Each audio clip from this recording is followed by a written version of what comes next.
جب وہ ہال سے باہر نکلا تو پہلی بار نیمل کی شاکی اور گہری نگاہوں نے اس کے جاتے ہوئے وجود کو دیکھا۔ ایک پرانی یاد نے دستک دی، مگر اس نے فوراً اپنا سر جھٹک دیا۔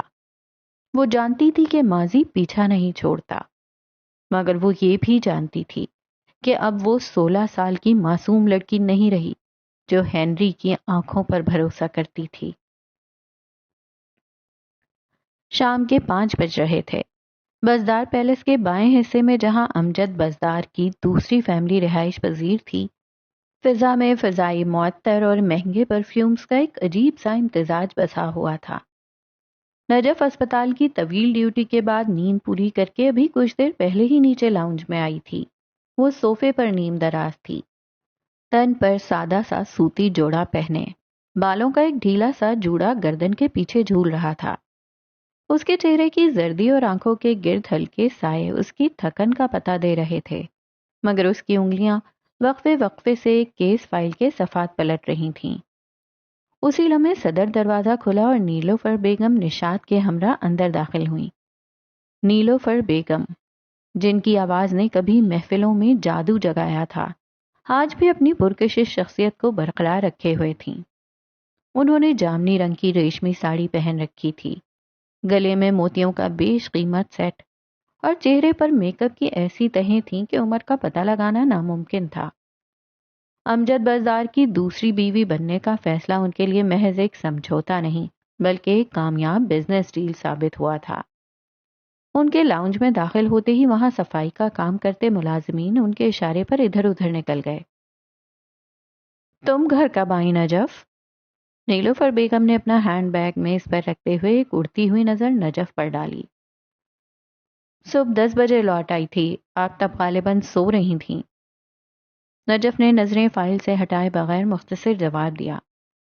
نشاط، جو اپنے مارننگ شو کی ریکارڈنگ سے لوٹی تھی اور ابھی تک پوری طرح آن کیمرہ موڈ میں لگ رہی تھی، وہ صوفے کی پشت پر ہاتھ رکھ کر کھڑی ہو گئی۔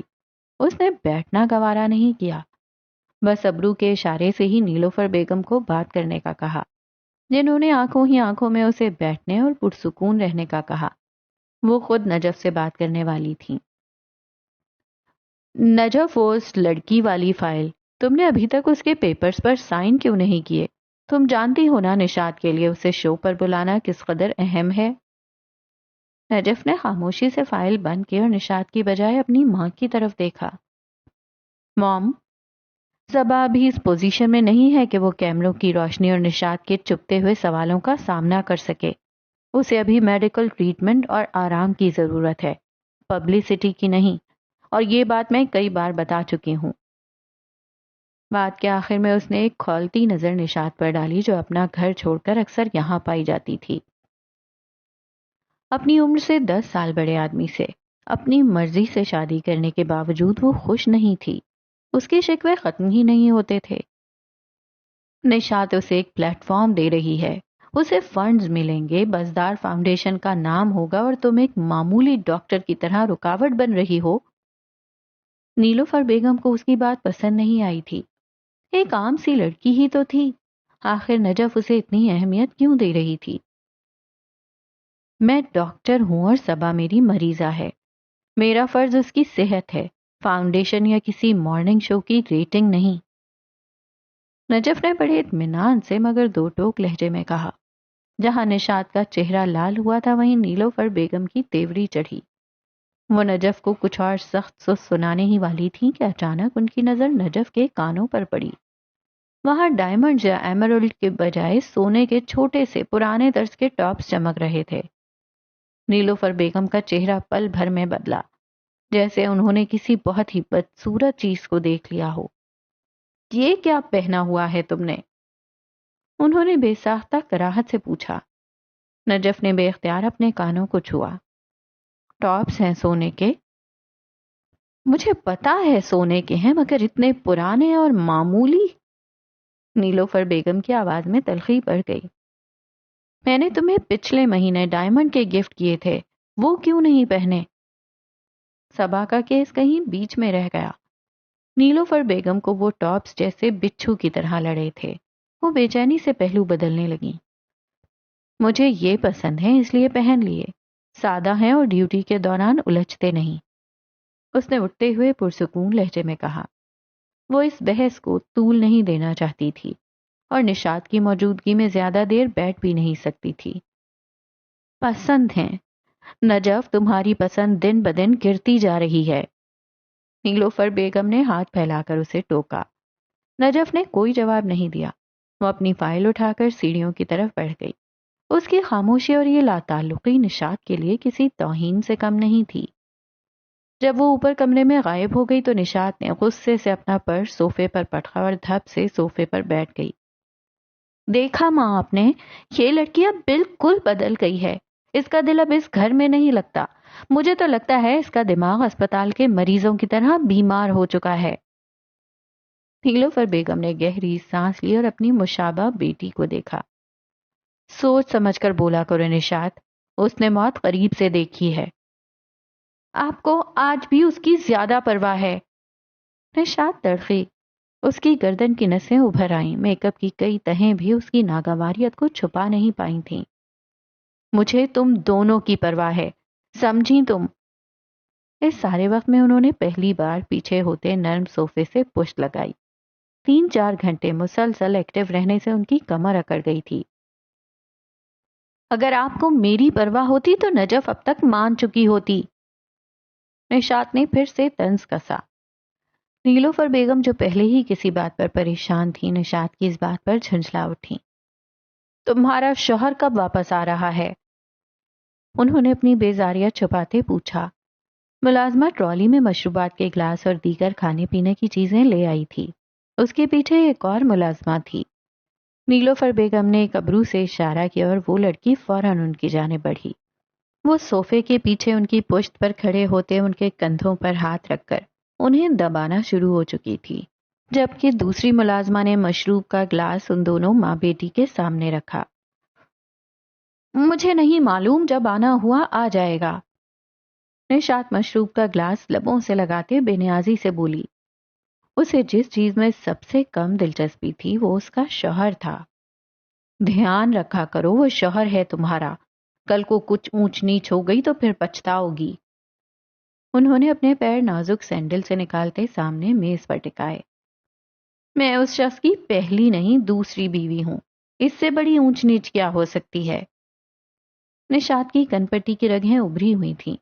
یہ تو حقیقت تھی، وہ اس شادی سے خوش نہیں تھی۔ تم نے یہ شادی اپنی مرضی سے کی تھی، نیلوفر بیگم نے کسی قدر چپاتے ہوئے کہا۔ نگاہیں نشاط کے چہرے پر جمی تھیں۔ ہاں، اگر آپ نے مجھ پر شادی کا دباؤ نہیں ڈالا ہوتا۔ نشاط نے ہاتھ میں پکڑا مشروب کا گلاس ٹیبل پر پٹخ دیا۔ آواز گونج گئی۔ اور اگر میں ایسا نہ کرتی تو تم بھی نجف کی طرح اس سقراط کا روگ لیے اسی گھر میں بیٹھی رہتی۔ کم از کم اب اپنے گھر کی تو ہو۔ انہوں نے کسی قدر اطمینان سے کہا، جبکہ سقراط کے نام پر نشاط کا چہرہ سرخ پڑ گیا۔ انہوں نے حیرت سے اپنی ماں کو دیکھا، جن کا مزاج وہ آج تک نہیں سمجھ پائی تھی۔ کیسی باتیں کر رہی ہیں آپ؟ وہ سقراط، آپ اس کا تانا دے رہی ہیں مجھے؟ نشاط کو جیسے یقین نہیں آیا تھا۔ اور تم جاؤ یہاں سے، دفع ہو جاؤ۔ اس نے اگلی نظر نیلوفر بیگم کے کندھے دباتی ملازمہ پر ڈالی تو ملازمہ خاموشی سے بنا کچھ کہے وہاں سے ہٹ گئی۔ پھر نشاط نے اپنی ماں کی طرف دیکھا۔ موم؟ اس کے لہجے میں اب تک بے یقینی تھی۔ ماں ہوں، تمہاری بھی اور نجف کی بھی، اچھے سے جانتی ہوں۔ نیلوفر نے مشروب کا اگلا گھونٹ لیتے جس سکون سے کہا تھا، نشاط مزید راکھ ہوئی۔ یقین نہیں ہوتا، آپ وہ شدت جذبات سے بول نہیں پا رہی تھی۔ اپنا والیٹ اٹھایا اور جھٹکے سے اٹھی۔ اگلے چند لمحوں میں وہ تن فن کرتی باہر نکل چکی تھی۔ اس کے جاتے ہی نیلوفر بیگم نے ایک بوجھل سانس خارج کی، انگلی اور انگوٹھے کی مدد سے کنپٹی کو مسلا۔ اب کم از کم 4 دن نشاط اپنے گھر رہنے والی تھی، پر فی الوقت ان کا مسئلہ نشاط نہیں نجف تھی۔ جانے وہ شادی کیوں نہیں کر رہی تھی؟ پتہ نہیں اس کے ذہن میں کیا چل رہا تھا۔ شبگیر ہاؤس کے صحن میں آج کی رات روشنی اور قہقہوں کا سیلاب اترا ہوا تھا۔ سلال میڈیکل کے چوتھے سال بھی فرسٹ پوزیشن لے کر آیا تھا۔ یہ صرف ایک طالب علم کی کامیابی نہیں تھی، یہ ان تمام تانوں اور طبقہ وارانہ جنگوں کا جواب تھا جو بزداروں کے سامنے اکثر شبگیروں کو جھیلنی پڑتی تھیں۔ دیکھا، میں نے کہا تھا نا کہ میرا بیٹا اس سال بھی جھنڈے گاڑ دے گا۔ سرمد صاحب نے فخر سے سلال کے کندھے پر ہاتھ رکھا۔ آج ان کی آواز میں روب کم بلکہ ایک فاتح باپ کی ممتا جھلک رہی تھی۔ جیت گئے، جیت گئے! چغلی خان نے اپنے پنجرے سے باہر نکل کر سلال کے سر کے اوپر ایک چکر کاٹا اور سیدھا سرمد صاحب کے کندھے پر جا بیٹھا۔ دادی کے چہرے پر بھی مسکراہٹ ابھری، وہ جب سے سلال کی بلائیں لیے جا رہی تھیں۔ چغلی خان، آج تم جو بولو گے تمہیں وہی ملے گا۔ سلال نے ہنستے ہوئے طوطے کو بادام پیش کیا۔ تبھی زہرا بیگم کچن سے ہاتھ پہنچتے نکل آئیں۔ ماں! سلال انہیں دیکھتے ہی بے اختیار ان کی جانب بڑھا اور دونوں بازو ان کے گرد پھیلا کر ان کے سر پہ ٹھوڑی ٹکاتے آنکھیں موند لیں۔ یہ تو سب جانتے تھے کہ زہرا بیگم میں سلال کی جان تھی۔ یہ سب آپ کی دعاؤں کا نتیجہ ہے، وہ ان کے سر پر بوسہ دیتے بولا۔ میرے بچے، اللہ تمہیں مزید کامیاب کرے، یہ سب تمہاری محنت ہے۔ زہرا بیگم اب دونوں ہاتھوں میں اس کا چہرہ تھامے اس کا ماتھا چوم رہی تھیں۔ ہاں بھائی، ہمارا تو کوئی ہاتھ ہی نہیں ہے، ہم تو بس مفت میں یہاں پڑے رہتے ہیں۔ دادی کا شکوہ بجا تھا۔ وہ اپنی ماں سے الگ ہوتا واپس آ کر دادی سے دوبارہ لپٹ گیا۔ ارے نہیں دادی، آپ کو دیکھے بنا تو میری صبح نہیں ہوتی۔ ہاں، سب جانتی ہوں میں۔ دادی اور اس کے شکوے شکایات چلتے رہتے تھے۔ نوفا اور تارا اس کے لیے ایک بیگ لائی تھیں جس میں اس کے لیے شرٹس تھیں۔ پلیز اسے نامرا سے چھپا کر رکھیے گا، نوفا نے اس کے کان میں جھکتے سرگوشی کی، جبکہ تارا ان سب کو اپنے کیمرے میں ریکارڈ کر رہی تھی۔ سقراط جو اب تک خاموش بیٹھا سلال کی جیت کا یہ چھوٹا سا جشن دیکھ رہا تھا، آہستہ سے اٹھا اور سلال کے پاس آ کر کھڑا ہو گیا۔ اس نے سلال کی آنکھوں میں دیکھا، وہ آنکھیں جو صبح جلوس میں انقلابی تھیں اور اب مستقبل کے ایک کامیاب ڈاکٹر کی طرح چمک رہی تھیں۔ سقراط نے جیب سے قلم نکالا جس پر سونے کا پانی چڑھا تھا اور اس کی نوک پر ایک چھوٹا سا ہاکی گیند کی شکل میں یاقوت جڑا تھا۔ یہ ابا نے مجھے تب دیا تھا جب میں نے اپنی پہلی ہاکی لیگ جیتی تھی۔ آج یہ تمہارا ہوا ڈاکٹر صاحب، کیونکہ تم نے صرف پوزیشن نہیں لی ہے، تم نے ہمارا مان رکھا ہے۔ سلال کی آنکھوں میں نمی ابھری، اس نے قلم کو تھاما اور سقراط کے گلے لگ گیا۔ سرمد صاحب نے کچھ فاصلے سے اپنے بھائی اور بیٹے کو گلے ملتے دیکھا تو ان کے چہرے کی سختی بھی پگھل گئی۔ برسوں بعد اس گھر کی فضا میں وہ تلخی نہیں تھی جو سقراط کی واپسی پر محسوس ہوئی تھی۔ نیمل نے کچن سے ایک بڑی سی ٹرے میں کھیر لاتے ہوئے نعرہ لگایا، چاچو اب جذباتی ہونا بند کریں اور اس پوزیشن ہولڈر کے حصے کی کھیر بھی مجھے کھانے دیں۔ خبردار نیمل آپی، آج میرا دن ہے۔ سلال نے فوراً خود کو سنبھالا اور سقراط سے الگ ہوتے کھیر کی طرف پلٹ گیا۔ اسے نیمل کے ہاتھ کی کھیر پسند تھی اور آج تو نیمل نے یہ اہتمام خاص اسی کے لیے کیا تھا۔ میری کھیر کدھر ہے؟ حسب معمول نامرا سب سے آخر میں آئی تھی۔ وہ سستی کی دکان کبھی وقت پر نہیں اٹھ سکتی تھی۔ جو سلال کو گفٹ دے گا کھیر صرف اسے ملے گی۔ نیمل نے اس پر گہری نظر ڈالی تو نامرا کو اپنی بے وقوفی کا احساس ہوا۔ اس نے تو کوئی گفٹ لیا ہی نہیں تھا، مگر اگلے ہی پل اس کی نظر شاپنگ بیگ پر پڑی تو اس نے فٹافٹ اٹھا لیا۔ یہ ایک شرٹ میری، ہمیشہ کی طرح اس کی نیت خراب ہو گئی۔ ہرگز نہیں، یہ صرف میری ہیں۔ سلال وہ بیگ اس سے جھپٹ چکا تھا۔ اللہ توبہ، اتنی گندی نیت! ایسی نیت والے افراد ڈاکٹر نہیں بن پاتے۔ نامرا! زہرا بیگم نے اسے ایک گھوری سے نوازا جبکہ باقی سب نے اس کی بات پر کوئی رد عمل نہیں دیا۔ بھائی واہ، آج تو چغلی خان بھی خاموش ہو گیا۔ نیمل کو اس کی اتنی خاموشی کسی صورت نہیں بھائی۔ یہ سنتے ہی طوطے نے اپنی گردن ٹیڑھی کی اور سلال کی جانب دیکھتے ہوئے بولا، سلال سلال سلال۔ پورے گھر میں ایک بار پھر خوشیوں کی لہر دوڑ گئی اور دور آسمان پر چمکتے ستارے جیسے گواہی دے رہے تھے کہ ابھی تو یہ شروعات ہے۔ آج کی رات سلال کے نام تھی۔ شہر کے دوسرے حصے میں بزدار پیلس کی اوپری منزل پر واقع عالیہ کا کمرہ اس وقت کسی میدان جنگ کا منظر پیش کر رہا تھا۔ فرش پر قیمتی کتابیں بکھری پڑی تھیں، بیڈ کی چادر سلوٹوں کا شکار تھی اور اسٹڈی ٹیبل پر رکھا لیمپ اوندھا گرا اپنی آخری سانسیں لے رہا تھا۔ عالیہ کمرے کے بیچوں بیچ کھڑی ہانپ رہی تھی۔ اس کے بال ماتھے پر چپکے ہوئے تھے اور آنکھوں میں شکست کی وہ سرخی تھی جو خون کے آنسوؤں سے زیادہ تکلیف دہ ہوتی ہے۔ اس کے لیے یہ صرف ایک رزلٹ نہیں تھا، یہ اس کی انا کا جنازہ تھا جو سلال شبگیر نے پورے کالج کے سامنے نکالا تھا۔ وہ ایک اچاریہ سے ہار گئی تھی۔ وہ جس کے نام کے ساتھ بزدار کا لاحقہ لگتا تھا آج پھر دوسرے نمبر پر کھڑی تھی۔ کمرے کا دروازہ ایک دم کھلا اور منیبہ بزدار یعنی عالیہ کی ماں اندر داخل ہوئیں۔ کمرے کی حالت دیکھ کر ان کی ابرو تن گئی، مگر فوراً خود پر قابو پا لیا۔ انہوں نے گہرے سنہری رنگ کا ریشمی لباس پہن رکھا تھا اور ان کے چہرے پر وہی مخصوص جاہو جلال تھا جو بزدار خاندان کی خواتین کا خاصہ تھا۔ یہ کیا تماشا لگا رکھا ہے تم نے عالیہ؟ منیبہ کی آواز ٹھنڈی اور سپاٹ تھی۔ موم، میں ہار گئی۔ وہ لڑکا، وہ سلال شبگیر مجھ سے پھر آگے نکل گیا، عالیہ چلائی۔ اس کی آواز میں ہسٹیریا کی سی کیفیت تھی۔ پورے ہال میں اس کے نام کے نعرے لگ رہے تھے اور میں صرف تالیاں بجانے کے لیے وہاں کھڑی تھی۔ عالیہ کی حالت ٹھیک نہیں لگ رہی تھی، اس کا وجود کپ کپا رہا تھا۔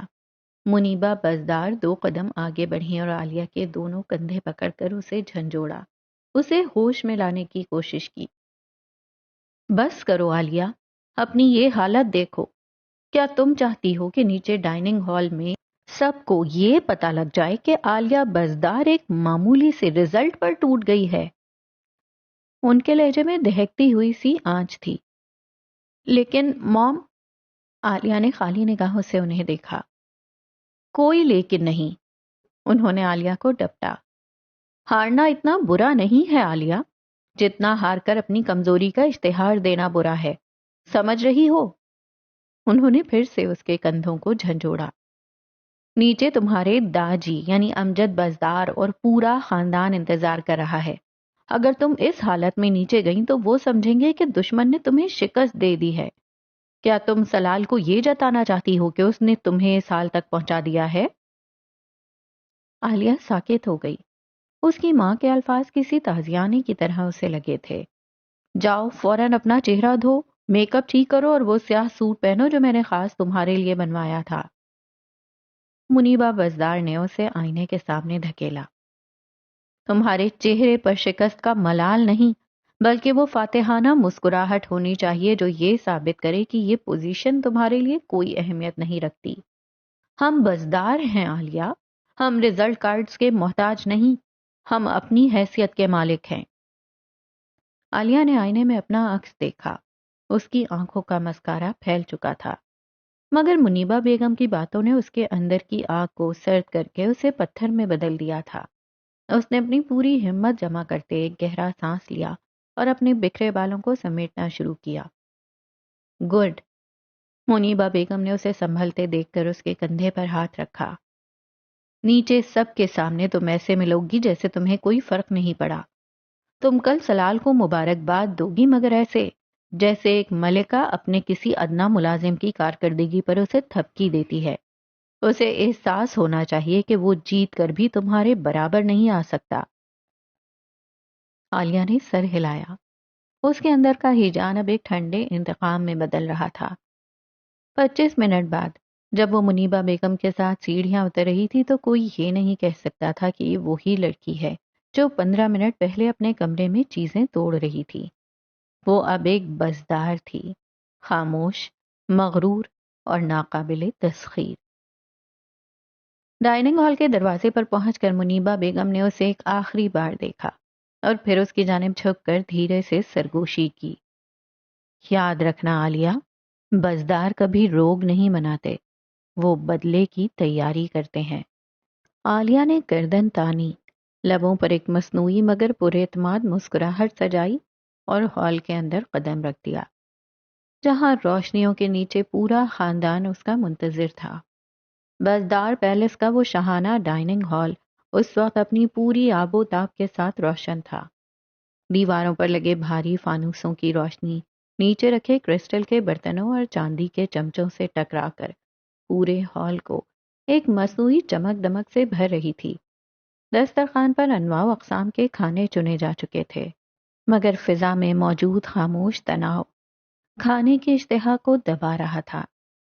ڈائننگ ٹیبل سے تھوڑا پہلے ایک دوسرے میز پر بڑا سا چاکلیٹ کیک رکھا تھا، جس پر کانگریٹس عالیہ لکھا تھا۔ امجد بزدار جو اس کے آنے کا انتظار کر رہے تھے، اسے آتے دیکھ کر اس کی جانب بڑھے اور اپنا ہاتھ اس کے سر پر رکھا۔ عالیہ کو لگا جیسے وہ مزید منو بوجھ تلے دب گئی ہو۔ جیتنا اور ہارنا زندگی کا حصہ ہے بیٹا، مگر ہم ہمیشہ اپنی شکست سے جیت کا راستہ نکالتے ہیں۔ امجد صاحب کی آواز میں فخر اور توقعات کا ایک بھاری بوجھ تھا۔ تم سیکنڈ آئی ہو، یہ بھی ایک اعزاز ہے، لیکن ہمیں پورا یقین ہے کہ میڈیکل کے آخری سال میں تم وہ تاریخ رقم کرو گی کہ پچھلے تمام رزلٹ دھندلا جائیں گے۔ وہ سیاہ سوٹ میں ملبوس اس پر مزید توقعات کا بوجھ لاد رہے تھے۔ عالیہ نے سر جھکا کر صرف جی کہا۔ اسے یوں لگ رہا تھا جیسے اس کے کندھوں پر کسی نے وزنی پہاڑ رکھ دیا ہو۔ یہ بزدار خاندان کا المیہ تھا۔ یہاں بچوں کی کامیابی ان کا ذاتی فخر نہیں، بلکہ خاندان کی ساکھ کا مسئلہ ہوتی تھی۔ ان کی خوشیوں کا معیار ان کے گریڈز اور پوزیشن سے طے ہوتا تھا، اور اس دور میں وہ اکثر اپنے بچپن اور معصومیت کی بھیٹ چڑھا دیے جاتے تھے۔ یہ تمہارے لیے۔ امجد صاحب نے ایک چھوٹا سا مخملی ڈبہ عالیہ کی طرف بڑھایا۔ اندر کیا تھا وہ نہیں جانتی تھی، یقیناً کچھ بیچ قیمتی ہوگا۔ نیلوفر بیگم بھی پیچھے نہ رہیں۔ وہ سوتیلی دادی ہی صحیح، مگر دادی تو تھی نا۔ انہوں نے مسکراتے ہوئے ایک مہنگا بریسلٹ عالیہ کی کلائی میں پہنایا۔ میرا بچہ بہت محنت کرتا ہے، انہوں نے عالیہ کے گال سے اپنا گال مس کرتے ہوئے کہا۔ اگرچہ امجد بزدار کی پہلی بیوی کے اولاد نیلوفر بیگم کو دل سے پسند نہیں کرتے تھے، مگر وہ ایک ایسی عورت تھیں جو اپنا مقام بنانا اور اسے برقرار رکھنا خوب جانتی تھیں۔ وہ ہمیشہ ایسی تقریبات میں اپنی سخاوت سے یہ ثابت کرتی تھی کہ وہ اس گھر کی ملکہ ہیں۔ باقی سب بھی اس کے لیے کچھ نہ کچھ لائے تھے۔ نجف بھی وہاں موجود تھی جو اپنی باری کا انتظار کر رہی تھی۔ سرمئی سوٹ پہنے جس کے نیک لائن پر لگے موتی فانوس کی تیز روشنی میں دمک رہے تھے، اور کانوں میں عام سے سونے کے ٹاپس پہنے ہوئے نجف عالیہ کے سامنے آ کھڑی ہوئی۔ وہ اس کے سوجے ہوئے پپوٹے دیکھ چکی تھی۔ مجھے تم پر فخر ہے، اس نے عالیہ کے چہرے سے بالوں کی لٹ پیچھے کرتے ہوئے محبت سے کہا۔ عالیہ نے جھوٹی مسکراہٹ چہرے پر سجاتے سر اٹھایا۔ اس نے بے ساختہ نجف کو دیکھا۔ وہ ایک قابل ڈاکٹر، اور عالیہ ویسی ہی قابل ڈاکٹر بننا چاہتی تھی۔ اس کے ماں باپ نجف کو پسند نہیں کرتے تھے، مگر وہ اچھی ڈاکٹر تھی، یہ حقیقت تھی۔ تھینک یو، عالیہ بس اتنا ہی کہہ پائی اور نجف کے ہاتھ سے وہ چھوٹا سا مخملی ڈبہ لے لیا۔ اسی دوران اقبال کے 2 چھوٹے بچے شور مچاتے ہوئے وہ شیشے کے بنے ڈائننگ ہال میں داخل ہوئے۔ ان کے ہاتھوں میں چھوٹے چھوٹے پھولوں کے بکے تھے۔ عالیہ آپی، یہ آپ کے لیے۔ ان کی معصوم باتیں اس سنجیدہ ماحول میں ایک عجیب سا تضاد پیدا کر گئیں۔ پھر کیک کاٹا گیا، جشن منایا گیا۔ ثالث بار بار عالیہ کو دیکھ کر مسکرانے کی کوشش کر رہا تھا تاکہ اس کا موڈ ٹھیک کر سکے، مگر عالیہ کی نظریں پلیٹ پر جمی تھیں۔ ثالث کی تمام تر نرمی اور ہمدردی وہ کام نہ کر سکی جو منیبہ بیگم کی ایک سخت ڈپٹ نے کر دیا تھا۔ عالیہ اب رو نہیں رہی تھی، مگر اس کے اندر کی خاموشی کسی بڑے طوفان کا پیش خیمہ تھی۔ شمس بزدار اور منیبہ بیگم، عالیہ اور ثالث کے والدین، دونوں ایک ساتھ بیٹھے تھے۔ سلوہ اور حق وہاں نہیں تھے۔ آج شاید حق کی ڈیوٹی اور سلوہ، وہ اب بزدار پیلس میں کم کم ہی نظر آتی تھی۔ اس شاہانہ ڈنر میں کیک کا ہر نوالا عالیہ کے حلق میں زہر کی طرح اتر رہا تھا۔ وہ جانتی تھی کہ یہ جشن اس کی کامیابی کا نہیں بلکہ اس کی شکست پر پردہ ڈالنے کی ایک کوشش تھی تاکہ ان کی کلاس برقرار رہے۔ شبگیر ہاؤس کا لاؤنج اس وقت کسی ڈیزائنر کے اسٹوڈیو کا منظر پیش کر رہا تھا۔ فرش سے لے کر صوفوں تک ہر جگہ چمکتے بھڑکیلے کپڑے، زری کے کام والے دوپٹے، بنارسی تھان اور زیورات کے ڈبے بکھرے پڑے تھے۔ نیمل کی شادی کی تیاریوں نے گھر کی خاموشی کو ایک ایسی رونق میں بدل دیا تھا جس کا انتظار زہرا بیگم برسوں سے کر رہی تھیں۔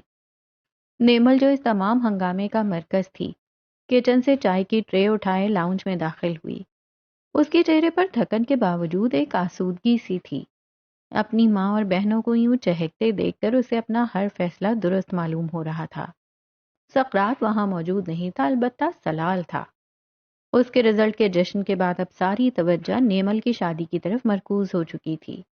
زہرا بیگم اور دادی دونوں زیور کے ڈبے اٹھائے کچھ ڈسکس کر رہی تھیں، جبکہ کچھ فاصلے پر موجود اپنے کمرے میں بیٹھے سرمد صاحب مہمانوں کی لسٹ تیار کر رہے تھے۔ کل سب کو شادی کے کارڈ بھیجنے تھے۔ وہ فون پر کسی سے محو گفتگو تھے جبکہ لاؤنج میں نیچے میز کے گرد بیٹھے۔ سلال نے شرارت سے ایک زرق برق پیلا دوپٹہ اٹھایا، اسے گردن کے گرد لپیٹا اور ماڈلز کی طرح واک کرتے ہوئے میز کے سامنے آ کھڑا ہوا۔ گرلز سنو، تم لوگ جیسے کپڑے بنواؤ گی میں بھی بالکل اسی رنگ کے بنواؤں گا۔ تھیم سے ہٹ کر میں نہیں چلنے والا۔ اس نے ابرو اچکا کر اعلان کیا۔ اس سے پہلے کہ نامرا یا نیمل کچھ کہتیں، دادی جو ہاتھ میں زیور کا ڈبہ لیے اس کا معائنہ کر رہی تھیں فوراً بول پڑیں۔ ہرگز نہیں سلال، توبہ کرو، مرد بنو بیٹا، مرد۔ دادی اس میں مرد بننے والی کیا بات ہے؟ کیا اب میں اپنی بہن کی مہندی پر سبزی مائل کرتا نہیں پہن سکتا یا سفید کرتے پر دھانی واسکٹ نہیں پہن سکتا؟ نہیں، دادی نے سختی سے ٹوکا، یہ دھانی پیلے اور سبز رنگ لڑکیوں کے رنگ ہیں، تم سفید یا کالا پہنو جیسے مرد پہنتے ہیں۔ سلال ہنسا اور پھر دادی کے قریب جا کر ان کے کندھے پر سر رکھ دیا۔ دادی آپ کو پتہ نہیں ہے، کہتے ہیں 7 بہنوں کا بھائی بھی بہن ہی ہوتا ہے۔ میں اپنی بہنوں کے ساتھ ٹوئننگ کروں گا تاکہ تصاویر میں ہم ایک ہی ٹیم لگیں۔ وہ کہیں سے بھی جلوس کا حصہ بننے والا سلال نہیں لگ رہا تھا۔ دادی نے اسے گھورتے ہوئے تصحیح کی، مگر تمہاری تو 4 بہنیں ہیں، یہ 7 کہاں سے آ گئیں؟ سلال کی شرارت اب عروج پر تھی۔ دیکھیں دادی، گننا شروع کریں۔ ایک نیمل آپی، ایک نامرا، ایک نوفا، ایک تارا، ہو گئی 4۔ 5ویں آپ، 6ٹھی امی اور 7ویں نجف خالہ، ہو گئی نا 7 خواتین۔ اب بتائیں کیا میرا حق نہیں بنتا؟ نجف کا نام سنتے ہی دادی کے ایک گلو بند کو جانچتے ہاتھ رکے اور ان کی تیوری چڑھ گئی۔ نجف کا ذکر ان کے لیے کسی بچھو کے ڈنک سے کم نہیں ہوتا، مگر سلال جان بوجھ کر ماحول کا تناؤ کم کرنے کے لیے انہیں چھیڑ رہا تھا۔ دادی نے گلو بند واپس ڈبے میں رکھ دیا۔ زہرا بیگم نے اپنی بیٹی کے لیے زیور تو اچھا بنا لیا تھا۔ نجف کے ذکر پر دادی کچھ سخت سست کہنا چاہتی تھیں، مگر اپنی بہو کی وجہ سے جو دل سے ان کی قدر کرتی تھیں خاموش ہو گئیں۔ انہوں نے کوئی رد عمل نہیں دیا۔ باہر خنکی تھی، مگر لاؤنج کے اندر کپڑوں کی بحث اور انسانی جذبوں کی حدت نے کافی گرمائش پیدا کر رکھی تھی۔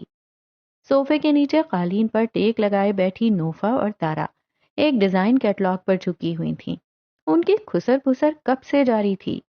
اچانک ان کی دھیمی بحث نے شور کی صورت اختیار کر لی۔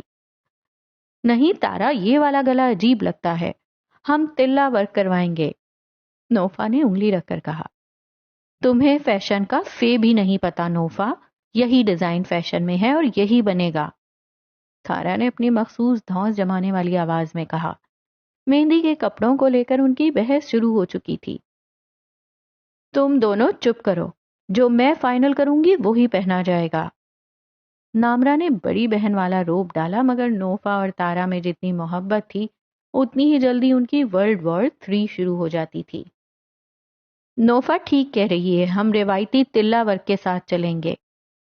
نامرا نے ڈیزائن دیکھنے کے بعد بالآخر نوفا کا ساتھ دیا۔ ہاں، تم بھی اس برائلر مرغی کا ساتھ دو۔ تارا چڑ کر اٹھی اور میز پر رکھا اپنا کیمرہ اٹھایا۔ وہاں سے جانے کے لیے پلٹی مگر کپڑوں کے ایک تھان میں اس کا پاؤں الجھا۔ خود کو سنبھالنے کی کوشش میں کیمرہ ہاتھ سے چھوٹا اور کچھ فاصلے پر قالین سے ہٹ کر فرش پر جا گرا۔ ایک زوردار تھپ کی آواز ابھری۔ نوفا جو اب تک تارا کے برائلر مرغی کہنے پر سلگ رہی تھی فوراً چہک اٹھی۔ بہت اچھا ہوا تمہارا یہ منحوس کیمرہ گر گیا، جان چھوٹی۔ وہ اس کی ہر چیز کو ریکارڈ کرنے کی عادت سے تنگ تھی۔ تارا کے لیے اس کا کیمرہ محض ایک مشین نہیں، اس کی روح تھی۔ اس نے تڑپ کر کیمرہ اٹھایا، اسے چیک کیا اور پھر نوفا کو ایسی نظروں سے دیکھا جیسے وہ اسے کچا چبا جائے گی۔ دکھاؤ مجھے۔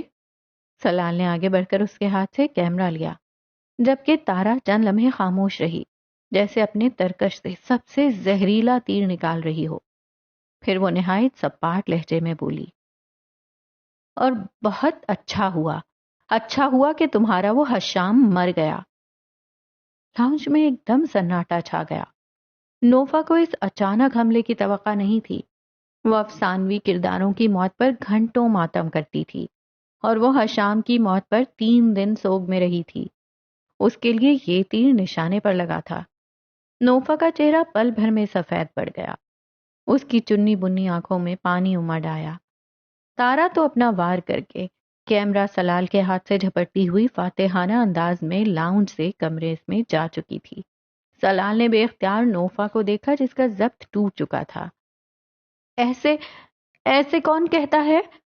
تارا اتنی بدتمیز کیسے ہو سکتی ہے؟ اس کی آواز پھرا گئی۔ نوفا رونا مت۔ سلال کے لیے کیمرہ پیچھے رہ گیا۔ اسے اب نوفا کی پڑ چکی تھی۔ حشام، وہ باقاعدہ ہچکیوں سے رو پڑی۔ سلال اسے ساتھ لگا چکا تھا، مگر نوفا جب روتی تھی تو اسے چپ کروانا کافی مشکل ہو جاتا تھا۔ بھائی، حشام مر گیا۔ اسے حشام یاد آ چکا تھا۔ کوئی نہیں بچے، صبح اس کے ایصال ثواب کے لیے قرآن خوانی کرواتے ہیں۔ سلال نے پیار سے اسے پچکارا، جبکہ زہرا بیگم اس کارروائی سے کچھ دیر پہلے ہی اپنے کمرے میں گئی تھی تاکہ مہمانوں کی لسٹ دیکھ سکیں۔ انہیں ویسے بھی بچوں کے ڈراموں سے اب فرق نہیں پڑتا تھا، یہ ان کا روز کا کام تھا۔ نیمل نے اسے کندھے سے پکڑا، نامرا نے اسے پانی کا گلاس دیا، مگر نوفا کی سسکیاں تھمنے کا نام نہیں لے رہی تھیں۔ کوئی مجھے بتائے گا حشام کون ہے؟ دادی تو ہکا بکا تھیں۔ دادی، یہ ناول کا کردار ہے، نیمل نے فوراً جواب دیا۔ نوفا ابھی بھی ویسے ہی رو رہی تھی۔ ارے نوفا، وہ تو ایک کتابی قصہ تھا نا، تم کیوں جان ہلکان کر رہی ہو؟ دادی نے حیرت سے پوچھا۔ دادی، آپ کو نہیں پتا، حشام صرف قصہ نہیں تھا، وہ کتنا اچھا تھا۔ نوفا نے اب روتے ہوئے نیمل کی گود میں سر رکھ دیا۔ تارا نے کتنی بے رحمی سے کہا کہ اچھا ہوا وہ مر گیا۔ سلال نے نوفا کو نیمل کے حوالے کیا۔ میں اب تارا سے بات نہیں کروں گی۔ سلال نے توبہ کرنے والے انداز میں سر ہلایا۔ یا اللہ، یہ کیسی بہنیں دی ہیں مجھے! ایک کیمرے کے گرنے پر پورا گھر سر پر اٹھا لیتی ہے اور دوسری ایک فرضی کردار کی موت پر سوگ منا رہی ہے۔ نیمل نے سلال کو خاموش رہنے کا اشارہ کیا اور نوفا کے بال سہلانے لگی۔ لاؤنج کا وہ ہنگامہ، وہ رنگ برنگے کپڑے اور شادی کی تیاریاں اب ایک طرف دھری رہ گئی تھیں، اور پورا خاندان ایک افسانوی کردار کی موت کا سوگ منانے والی حقیقی لڑکی کو چپ کروانے میں مصروف تھا۔ یہ شبگیر ہاؤس کا خاصہ تھا۔ یہاں لڑائیاں بھی شدید تھیں، اور ان لڑائیوں کے پیچھے چھپی محبت بھی اتنی ہی گہری تھی۔ اچھا نوفا، بتاؤ تمہیں اگلی کتاب کون سی چاہیے؟ میں صبح لے آؤں گا۔ اسے چپ کروانے کا بس یہی ایک طریقہ تھا۔ نوفا کتابوں کے ذکر پر فوراً اٹھ بیٹھی۔ سچی؟ وہ رونا بھول چکی تھی۔ ہاں بتاؤ جلدی، اور رونا بند کرو ورنہ ایک بھی نہیں لاؤں گا۔ نوفا بازو پوچھتے سلال کو کتابوں کی لسٹ بتا رہی تھی، اور سلال اپنے فون میں محفوظ کر رہا تھا، جبکہ نیمل نے کیتلی سے چائے کپ میں انڈیل کر دادی کو دی اور پھر 2 کپ الگ نکالتے ہوئے سرمد صاحب اور زہرا بیگم کے کمرے کی طرف بڑھ گئی۔ مہمانوں کی لسٹ میں اسے بھی اپنے چند کولیگز کے نام لکھوانے تھے۔ جبکہ نامرا اب تارا کے کیمرے کی عیادت کے لیے جا چکی تھی۔ رات کے 2 بجے بزدار پیلس کی اوپری منزل پر پھیلی خاموشی کسی قبرستان کا منظر پیش کر رہی تھی۔ راہداری کی مدھم پیلی روشنیاں فرش پر پالش ہوئے سنگے مرمر کو چمکا رہی تھیں، مگر اس چمک میں ایک عجیب سی وحشت تھی۔ سلوا نے نیند سے بوجھل آنکھوں کے ساتھ اپنے کیمرے کا ہینڈل گھمایا۔ کامل کو سلانا آسان کام نہیں تھا، اس مشقت کے بعد وہ تھک جاتی تھی، اور اس وقت اسے سلا کر واپس اپنے کمرے میں جیسے ہی اس نے قدم رکھا، اس کے بڑھتے ہوئے قدم وہیں منجمد ہو گئے۔ سامنے صوفے پر بیٹھے وجود کو دیکھ کر اس کا سانس ایک لمحے کے لیے رک گیا۔ وہاں حق موجود تھا۔ وہ کچھ دیر پہلے ہی اسپتال سے لوٹا تھا۔ شب خوابی کے لباس میں ملبوس حق بزدار کو دیکھ کر لگتا تھا جیسے ابھی ابھی اس کی صبح ہوئی ہو۔ ایک ہاتھ میں میگزین اٹھائے دوسرے سے وہ گھونٹ گھونٹ کافی لے رہا تھا۔ وہ فی الوقت کافی پرسکون، حد سے زیادہ پرسکون نظر آ رہا تھا۔ اس کے چہرے پر تھکن کے باوجود ایک طمانینت تھی جو سلوا کے لیے بالکل غیر متوقع تھی۔ اس کی شخصیت کا یہی خاصہ تھا، وہ جتنا اندر سے بھپرا ہوا ہوتا، باہر سے اتنا ہی برف کی طرح ٹھنڈا دکھائی دیتا۔ آہٹ پر اس نے میگزین سے نظر اٹھا کر سلوا کو دیکھا۔ وہ نیلی آنکھیں سلوا کو اپنے اندر تک اترتی محسوس ہوئیں۔ ہائے! کافی کا گھونٹ بھرتا وہ بس یہی بولا۔ گھمبیر آواز گونج گئی۔ اس کا صرف ہائے کہنا ہی سلوا کی دھڑکن بڑھا گیا۔ اس نے بمشکل خود کو سنبھالا۔ آنکھوں سے نیند کا ایک ایک قطرہ غائب ہو چکا تھا۔ دروازہ بند کرتے وہ کمرے میں داخل ہوئی۔ حق کی نائٹ ڈیوٹی کا سوچتے ہوئے وہ سکون سے سونے آئی تھی، پر اب اسے دیکھ کر نیند کہاں آتی۔ بال باندھتے ہوئے اس نے نارمل لہجے میں کہا، میں صبح ڈیڈی کی طرف جا رہی ہوں اور کامل کو بھی ساتھ لے کر جاؤں گی۔ اس کا سراپا قد آدم آئینے میں واضح ہوا۔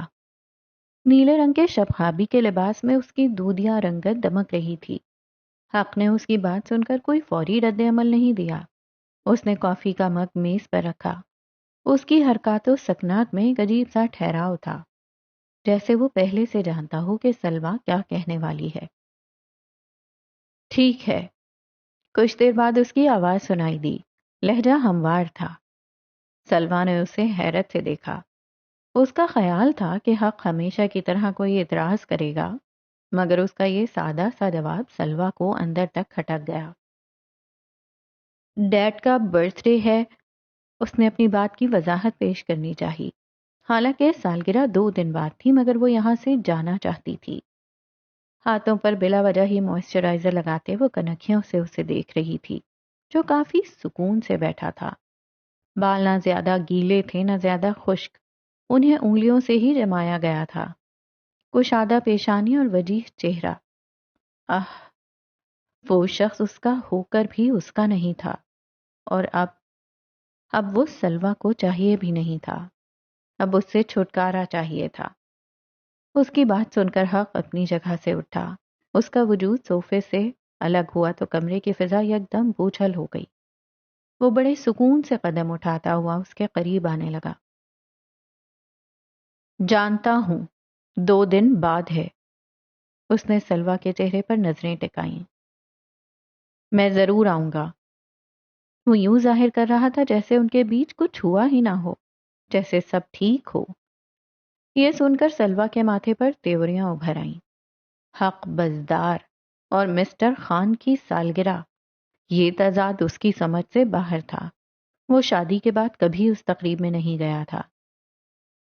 کیا مطلب؟ وہ پوچھے بنا نہیں رہ پائی۔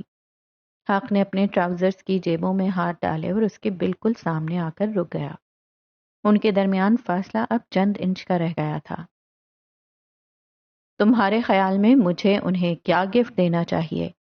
کوئی نئی امپورٹڈ گاڑی یا پھر کچھ اور؟ انہیں کیا پسند ہے؟ اس نے یہ بات اتنی معصومیت اور سکون سے پوچھی جیسے وہ واقعی ایک اچھے داماد کا فرض نبھانا چاہ رہا ہو۔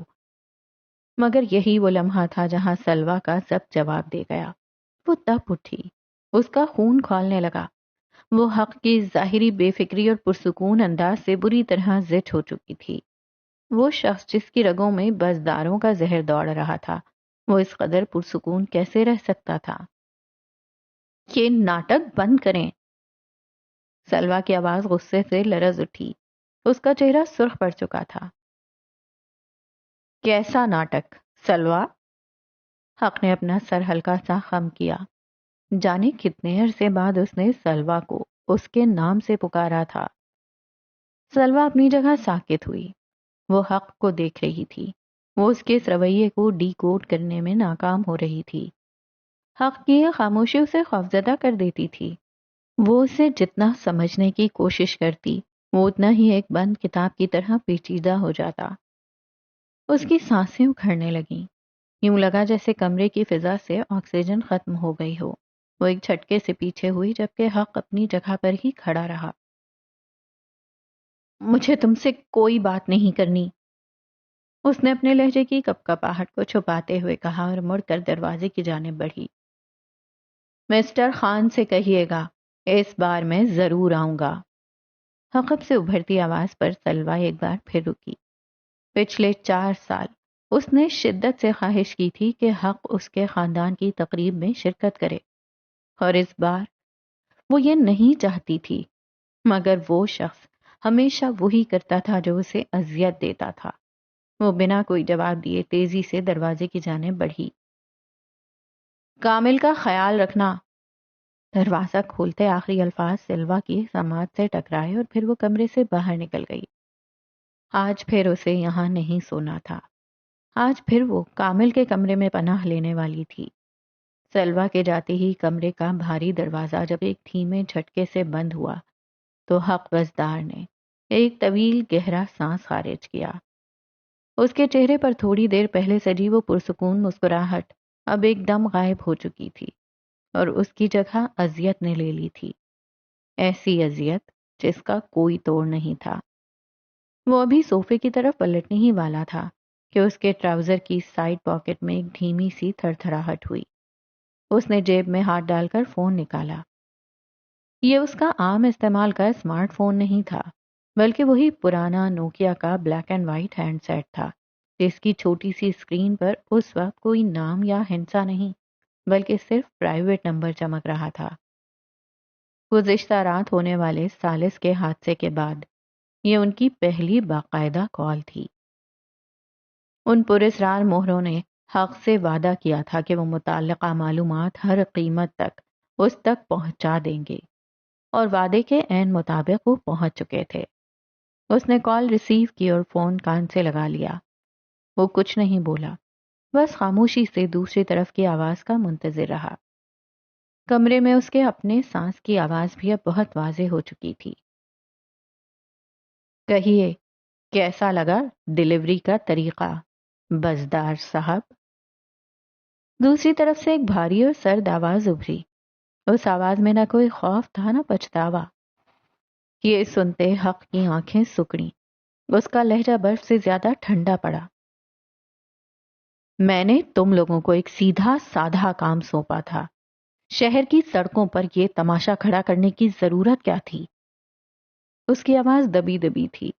وہ پھیڑیے جیسی آنکھیں برہم نظر آتی تھیں۔ اس سے زیادہ محفوظ طریقہ کوئی نہیں تھا۔ دوسری طرف موجود شخص نے دھیمے سے ہنستے ہوئے جواب دیا۔ بتایا تھا کہ ہمارا کام کرنے کا اپنا ایک طریقہ ہے، پر آپ کو ڈر تھا کہ کہیں ثبوت کسی اور کے ہاتھ نہ لگ جائیں، اور ہم ثبوتوں کو مٹاتے نہیں، انہیں دفن کرتے ہیں۔ اب خود دیکھ لیجئے آپ نے کیسے خود ہی سارے ثبوت دفنا دیے، اپنے ہی کام سے۔ مطمئن تو ہوں گے نا آپ؟ مجھے تمہارے طریقوں سے کوئی سروکار نہیں ہے، لیکن ایک بات دماغ میں بٹھا لو، اگر اس میں کچھ بھی جھوٹ نکلا تو یاد رکھنا۔ وہ ایک لمحے کے لیے رکا۔ کمرے کی فضا تن گئی۔ یہ دنیا تم لوگوں پر ناحق ہو جائے گی۔ دوسری طرف چند سیکنڈز کے لیے ایک گہری خوفناک خاموشی چھا گئی۔ شاید وہ لوگ جانتے تھے کہ یہ صرف ایک دھمکی نہیں تھی، حق کو دنیا ناحق کرنا آتی تھی۔ ڈیٹا بالکل اصل ہے بزدار صاحب، 100% اصل۔ اس کے ساتھ ہی لائن کٹ گئی۔ حق نے آہستہ سے فون کان سے ہٹایا اور اس کی اسکرین کو دیکھا جو اب دوبارہ کالی ہو چکی تھی، مگر اس کی آنکھیں اب تک جل رہی تھیں۔ گہری سانس لیتے ہوئے اس نے فون بند کر دیا۔ باہر سیاہی بڑھتی جا رہی تھی۔ یہی رات شبگیر ہاؤس پر بھی اتری تھی۔ گھر کے تمام افراد تقریباً تھکن سے چور گہری نیند کی وادیوں میں اتر چکے تھے، مگر اس کمرے میں ابھی تک جاگتے ہوئے سانسوں کی دھیمی آوازیں گونج رہی تھیں۔ نوفا بستر پر اوندھے منہ کمبل سر تک تانے لیٹی تھی۔ وہ سوئی نہیں تھی، بس دنیا سے اور خاص کر تارا سے کٹ جانا چاہتی تھی۔ کمرے کے دروازے پر ایک ہلکی سی چاپ ابھری۔ تارا اندر داخل ہوئی۔ اس کی آنکھوں میں اب غصہ نہیں تھا، بلکہ ایک گہری شرمندگی اور احساس گناہ جھلک رہا تھا۔ وہ تکیے کے پاس آ کر کافی دیر ساکت کھڑی رہی، جیسے سوچ رہی ہو کہ بات کہاں سے شروع کرے۔ نوفا کے وجود میں کوئی حرکت نہیں ہوئی۔ تارا نے دھیمے سے جھک کر اپنی شہادت کی انگلی سے نوفا کے کندھے پر ہلکا سا دباؤ ڈالا، مگر نوفا ٹس سے مس نہ ہوئی۔ وہ بالکل پتھر کی مورت بنی رہی۔ تارا نے اصرار سے دوبارہ انگلی کا دباؤ بڑھایا تو نوفا نے چڑچڑاتے ہوئے کندھا ہلایا، مگر رخ نہیں بدلا اور نہ اسے لیٹنے کے لیے جگہ دی۔ سو گئی ہو؟ بالآخر تارا نے بالکل رونی صورت بنا کر انتہائی دھیمی اور لجاجت بھری آواز میں پوچھا۔ تمہیں کیا، سوؤں یا مروں؟ نوفا کی آواز بھاری تھی۔ اسے دکھ تھا کہ جس بہن کو وہ اپنی روح کا حصہ سمجھتی تھی، اس نے اس کی سب سے بڑی کمزوری، اس کے دل کے سب سے نازک زخم پر اتنی بے رحمی سے وار کیا تھا۔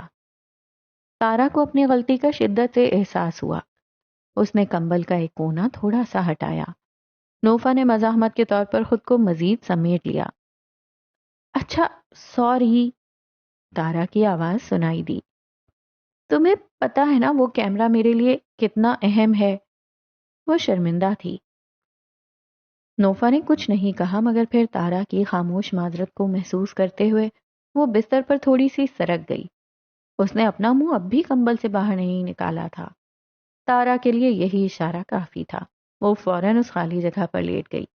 لیٹتے ہی تارا نے ہمیشہ کی طرح اپنی ایک ٹانگ نوفا کے اوپر رکھ دی۔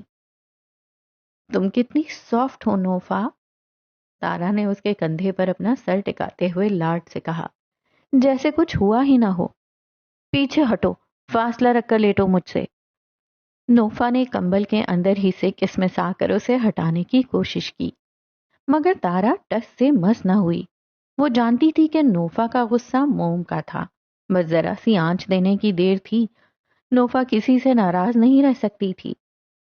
ویسے مجھے یاد آیا، تارا نے ماحول کا بوجھل پن کم کرنے کے لیے پہنترا بدلا، مجھے تم سے عنکبوت ڈسکس کرنا تھا۔ تم نے جو اس دن کہانی سنائی تھی نا، اس کے مطابق میرے ذہن میں کچھ پوائنٹس کلیئر نہیں ہیں۔ کہ تارا کی طرف سے صلح کا سب سے بڑا ہتھیار تھا۔ وہ جانتی تھی کہ نوفا کو ناول اور ان کے کرداروں سے عشق تھا۔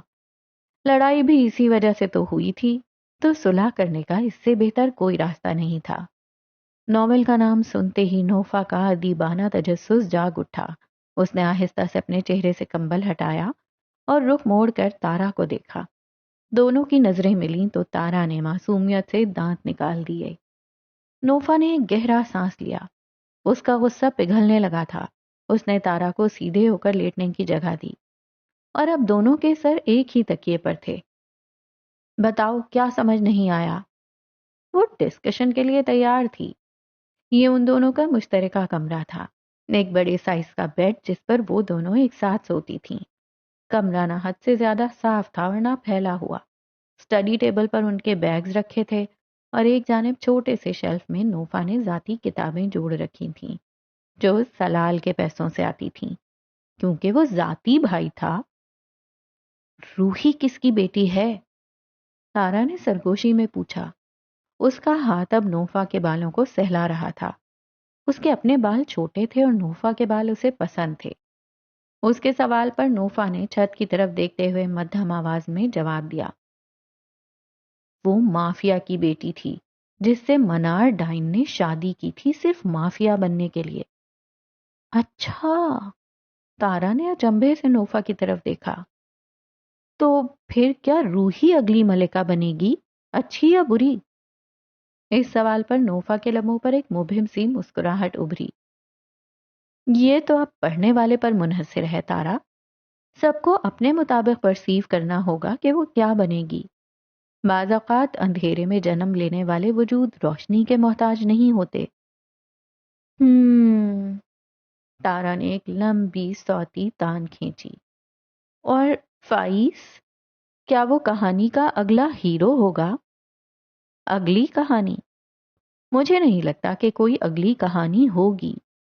نوفا نے سنجیدگی سے جواب دیا. کیوں؟ رائٹر نے تو کہا تھا کہ کہانیاں کبھی ختم نہیں ہوتی. رائٹرز فراڈیے ہوتے ہیں، مجھے ان پر بھروسہ نہیں ہے. نوفا کے منہ بگاڑ کر کہنے پر تارا بے ساختہ ہنس دی. تو تمہیں لگتا ہے رائٹر نے فراڈ کیا ہے؟ ہر رائٹر کرتا ہے. نوفا کافی سنجیدہ تھی. اگر رائٹر چاہے تو کردار زندہ رہ سکتا ہے. اگر رائٹر چاہے تو سب کی ہیپی اینڈنگ بھی ہو سکتی ہے، مگر نہیں. زندگی کی امید دلا کر موت کا فراڈ کر جاتے ہیں. اب ان کی گفتگو مکمل طور پر رات کے پچھلے پہر کی سرگوشیوں میں بدل چکی تھی. وہ رائٹرز کے فراڈ، ناول کے موڑ، اس کے کرداروں اور منار کی قسمت پر بات کرتی رہیں. یہاں تک کہ نوفا کے لہجے کا سارا دکھ تارا کی محبت کی تپش میں پگھل کر ختم ہو گیا. بہنوں کی لڑائی تو دھوپ چھاؤں جیسی ہوتی ہے، جہاں غصہ جتنا شدید ہوتا ہے صلح اتنی ہی گہری ہوتی ہے. کچھ دیر بعد تارا کی طرف سے باتوں کا سلسلہ ٹوٹ گیا اور صرف ایک دھیمی سی سنائی دی. نوفا نے مڑ کر دیکھا. تارا کی بوجھل آنکھیں مون چکی تھیں اور وہ پرسکون نیند کی آغوش میں جا چکی تھی. نوفا نے مسکرا کر کمبل کو اچھی طرح تارا کے کندھوں پر پھیلایا اور اسے خود سے اور قریب کر لیا. اب اسے بھی سونا تھا. اتوار کا دن شاپنگ مالز کے لیے ویسے ہی قیامت کا دن ہوتا ہے، اور اگر اس مال میں شبگیر خاندان کی 4 لڑکیاں بیک وقت دندناتی پھر رہی ہوں تو رونق اور آفت میں کوئی خاص فرق باقی نہیں رہتا. مال کے سینٹرل ہال میں تل دھرنے کی جگہ نہیں تھی. شیشے کے چمکتے ہوئے آؤٹ لیٹس، برانڈز کی سیل کے بڑے بڑے ہورڈنگز اور ہوا میں تیرتی پاپ کارنز اور کافی کی خوشبو نے ماحول کو خاصا گرما رکھا تھا. نیمل، نامرا، تارا اور نوفا کے ساتھ پچھلے 4 گھنٹوں سے مال کے چکر کاٹ کاٹ کر تھکن سے چور ہو چکی تھی، مگر اس کی بہنوں کو اس کے لیے کوئی لہنگا پسند نہیں آ رہا تھا، اور وہ زہرا بیگم سے وعدہ کر کے آئی تھی کہ آج شادی کا جوڑا لے کے آئے گی. ان کے ہاتھوں میں موجود شاپنگ بیگز کی تعداد اتنی زیادہ تھی کہ اب انہیں اٹھانا انسانی بس کا کام نہیں رہا تھا. چنانچہ انہوں نے مال کی ایک بڑی سی کسٹمر ٹرالی پر قبضہ جما لیا تھا. اس وقت صورتحال یہ تھی کہ نیمل ایک آؤٹ لیٹ میں گھسی ہوئی تھی، جبکہ باقی تینوں نے مال کے کوریڈور میں ایک الگ ہی تماشا کھڑا کر رکھا تھا. نامرا، خدا کے لیے تھوڑا تیز دھکا لگاؤ، میری بریکیں فیل ہو رہی ہیں. ٹرالی کے اندر سامان کے ساتھ نوفا آلتی پالتی مار کر بیٹھی تھی، کیونکہ وہ چل چل کر تھک چکی تھی اور اب مزید چلنے کی ہمت نہیں تھی. چنانچہ تارا اور نامرا نے اسے ٹرالی میں بٹھایا اور خود ٹرالی کو دھکا لگانا شروع کیا. نیمل ان سے آگے جا چکی تھی. نوفا کے دائیں بائیں ڈھیروں شاپنگ بیگز اس طرح ٹھسے ہوئے تھے کہ صرف اس کا معصوم سا چہرہ باہر نظر آ رہا تھا. نوفا، تم سچ میں شبگیر ہاؤس کا سب سے بڑا وزن ہو. نامرا نے ہانپتے ہوئے ٹرالی کے ہینڈل پر پورا زور لگایا. وہ دونوں ہاتھوں سے ٹرالی کو آگے دھکیل رہی تھی، جبکہ تارا اب اپنا کیمرہ نکال چکی تھی. شاباش میری لیلا، بس تھوڑا سا اور. تارا نے ویڈیو بناتے ہوئے نامرا کا حوصلہ بلند کیا. تم کیمرہ اور منہ بند کر کے میری مدد کرو. نامرا نے غصے سے تارا کو گھورا. تارا نے فوراً ہنستے ہوئے اپنا ایک ہاتھ ہینڈل پر رکھا اور دونوں نے مل کر ٹرالی کو ایک زوردار جھٹکا دیا. ٹرالی نے یکدم رفتار پکڑی اور شیشے کے چمکتے ہوئے فرش پر سنسناتی ہوئی آگے بڑھی. نوفا نے ڈر کے مارے شاپنگ بیگز کو اپنے سینے سے لگا لیا. یہاں رش قدرے کم تھا، اس لیے ان کی ٹرالی بھاگتی جا رہی تھی. این اسی وقت ایک مہنگے اور پرتعیش واچ براؤن کے آؤٹ لیٹ سے ایک باوقار شخص باہر نکلا. Yes, Dr. Hans, I want the reports by tomorrow morning. وہ حق پسدار تھا. سیاہ رنگ کے ٹراؤزر اور گہرے سرمئی رنگ کے بلیزر میں وہ ہمیشہ کی طرح حد درجہ پرکشش اور غضبناک حد تک سنجیدہ نظر آ رہا تھا۔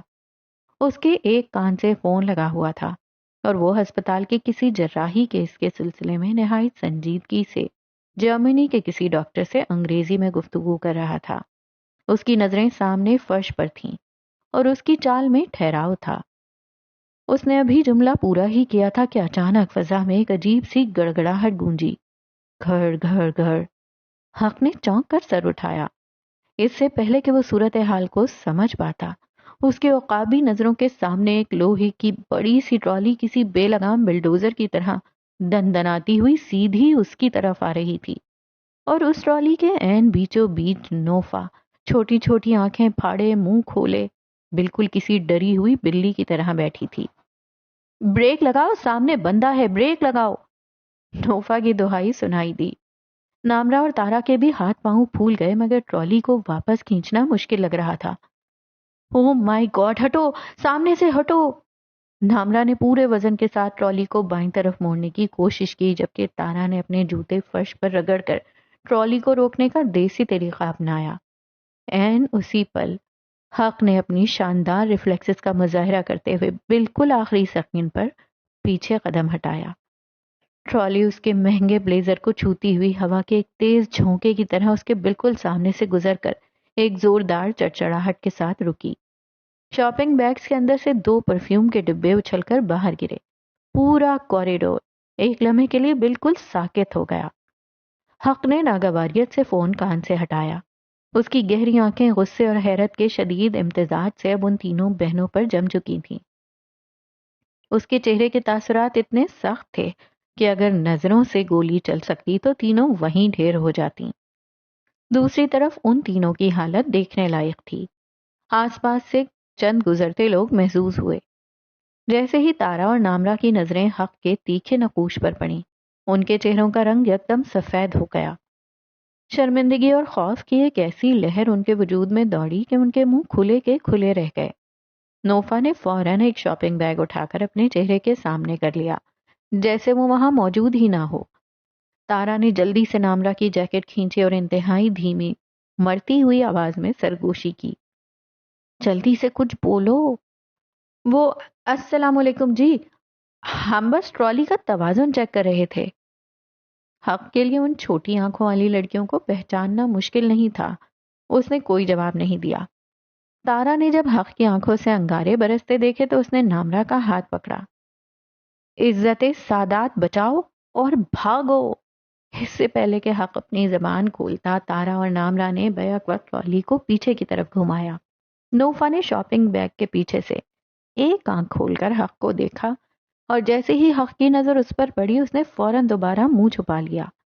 تارا اور نامرا نے کسی اولمپک ایتھلیٹ کی طرح ٹرالی کو موڑا اور نیمل کو آؤٹ لیٹ کے اندر ہی چھوڑ کر دوسری طرف ایسے بھاگیں جیسے ان کے پیچھے کوئی آدم خور شیر لگ گیا ہو۔ حق ان کے جاتے ہوئے وجود کو دیکھتا رہا۔ اس کے ماتھے کی رگیں تن چکی تھیں۔ اس نے اپنے دانتوں کو اس زور سے بھینچا کہ اس کے جبڑے کا ابھار واضح ہو گیا۔ چینی جاہل سالے۔ اس کے لبوں سے شدید حقارت اور غصے سے چبائے ہوئے الفاظ نکلے۔ وہ ان کی اس نچلے طبقے کی اوچھی حرکتوں پر دل ہی دل میں کڑھ کر رہ گیا۔ قدیر جو اب تک خاموشی سے گفٹ بیگز اٹھائے حق کے پیچھے مورت بنا کھڑا تھا، وہ اس پورے ڈرامے کو بڑے غور سے دیکھ رہا تھا۔ اس نے جیسے ہی حق کے منہ سے چینی کا لفظ سنا، اس کا دماغ فوراً متحرک ہو گیا۔ وہ ایک قدم آگے بڑھا اور قدرے سنجیدگی سے تصحیح کی۔ چینی نہیں سر، نیپالی۔ شٹ اپ قدیر۔ برجستہ جواب آیا۔ Sorry sir. وہ واپس ایک قدم پیچھے ہو گیا۔ مسٹر خان کی تقریب میں جانے کے لیے حق ڈھیروں گفٹ خریدنے آیا تھا۔ شاپنگ مکمل ہو چکی تھی، اور اب جیسے ہی واپس جانے کا وقت آیا اس کے ساتھ یہ حادثہ ہوتے ہوتے رہ گیا۔ صد شکر اس کے ریفلیکسز اچھے تھے، ورنہ حق بزدار آج ٹرالی حادثے کا شکار ہو جاتا۔ اگلے چند منٹوں میں وہ مال سے باہر نکل چکا تھا، جبکہ دوسری جانب اسٹوڈیو کے اندر کا ماحول باہر کے ہجوم سے بالکل مختلف تھا۔ تینوں بہنیں جان بچا کر وہاں پہنچ چکی تھیں۔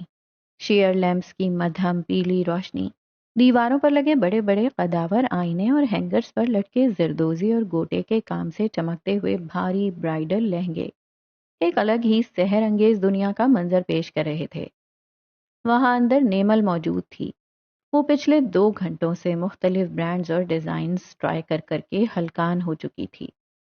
اب تک وہ جو بھی جوڑا پہن کر ٹرائل روم سے باہر نکلتی، باہر بیٹھی تینوں جج صاحبان اس میں کوئی نہ کوئی کیڑا نکال دیتی۔ اس کپڑے کی کوالٹی اس قیمت کے حساب سے بالکل فارغ ہے، ریجیکٹ۔ نامرا اپنے کاروباری دماغ کے مطابق لہنگے ریجیکٹ کر رہی تھی۔ آپ ہی یہ رنگ کیمرے میں اچھا نہیں لگ رہا، بدلو اسے۔ تارا کا اپنا غم تھا۔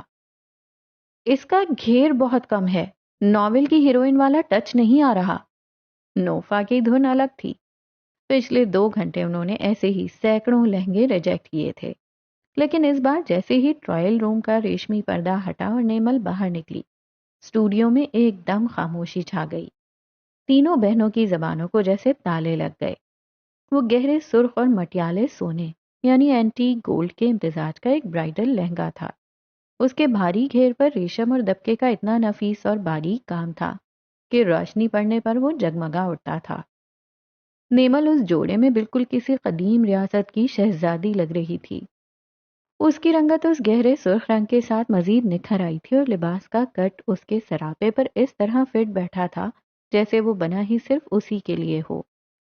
اس نے مسکراتے ہوئے آئینے میں اپنا عکس دیکھا اور پھر اپنی بہنوں کی طرف مڑی۔ اوہ مائی گاڈ، نیمل آپی؟ تارا کے منہ سے بے اختیار نکلا۔ اس کی آنکھیں حیرت سے پھیل گئیں۔ نامرا نے کھڑے ہو کر لہنگے کے کام کو قریب سے دیکھا اور مسکرا کر کہا، چلو شکر ہے میرے ابا کے پیسے اب حلال ہوں گے، یہ جوڑا واقعی انمول ہے۔ بالآخر طویل جدوجہد کے بعد انہیں شادی کا وہ جادوئی جوڑا مل گیا تھا جس کی تلاش پچھلے کئی گھنٹوں سے جاری تھی۔ سیلز گرل نے جب نیمل کے چہرے کی مسکراہٹ دیکھی تو فوراً کہا، میم یہ ہمارا لمیٹڈ ایڈیشن ہے، میں اسے فائنل کر دوں؟ نیمل نے مسکرا کر اس بات میں سر ہلا دیا۔ اس کی بہنوں کو پسند تھا تو اسے بھی پسند تھا۔ ابھی وہ جوڑا پیک ہی ہو رہا تھا اور نامرا بل کاؤنٹر پر کارڈ سوائپ کروا ہی رہی تھی کہ نیمل کے ہینڈ بیگ میں رکھا فون بج اٹھا۔ اسکرین پر سلال کا نام چمک رہا تھا۔ وہ انہیں مال سے پک کرنے کے لیے باہر پارکنگ میں پہنچ چکا تھا۔ وہ انہیں 4 گھنٹے پہلے چھوڑ گیا تھا اور اب چند کام نپٹا کر انہیں لینے پہنچ گیا تھا۔ مال کے ایگزٹ گیٹ سے باہر نکلتے ہی اتوار کی سنہری شام نے ان کا استقبال کیا۔ ان سب کے ہاتھوں میں اب اتنے شاپنگ بیگز تھے کہ وہ خود ان کے پیچھے چھپ چکی تھیں۔ سلال نے وہ سارے بیگ ڈگی میں رکھے۔ نیمل آگے کی سیٹ پر سلال کے برابر بیٹھ گئی جبکہ پچھلی سیٹ پر تارا، نامرا اور نوفا کے درمیان قبضہ جمانے کی جنگ شروع ہو گئی۔ نوفا تم سیدھی ہو کر بیٹھو، تمہاری کوہنی میری پسلی میں لگ رہی ہے، نامرا نے چڑھ کر کہا۔ آپ ہی میں کیا کروں؟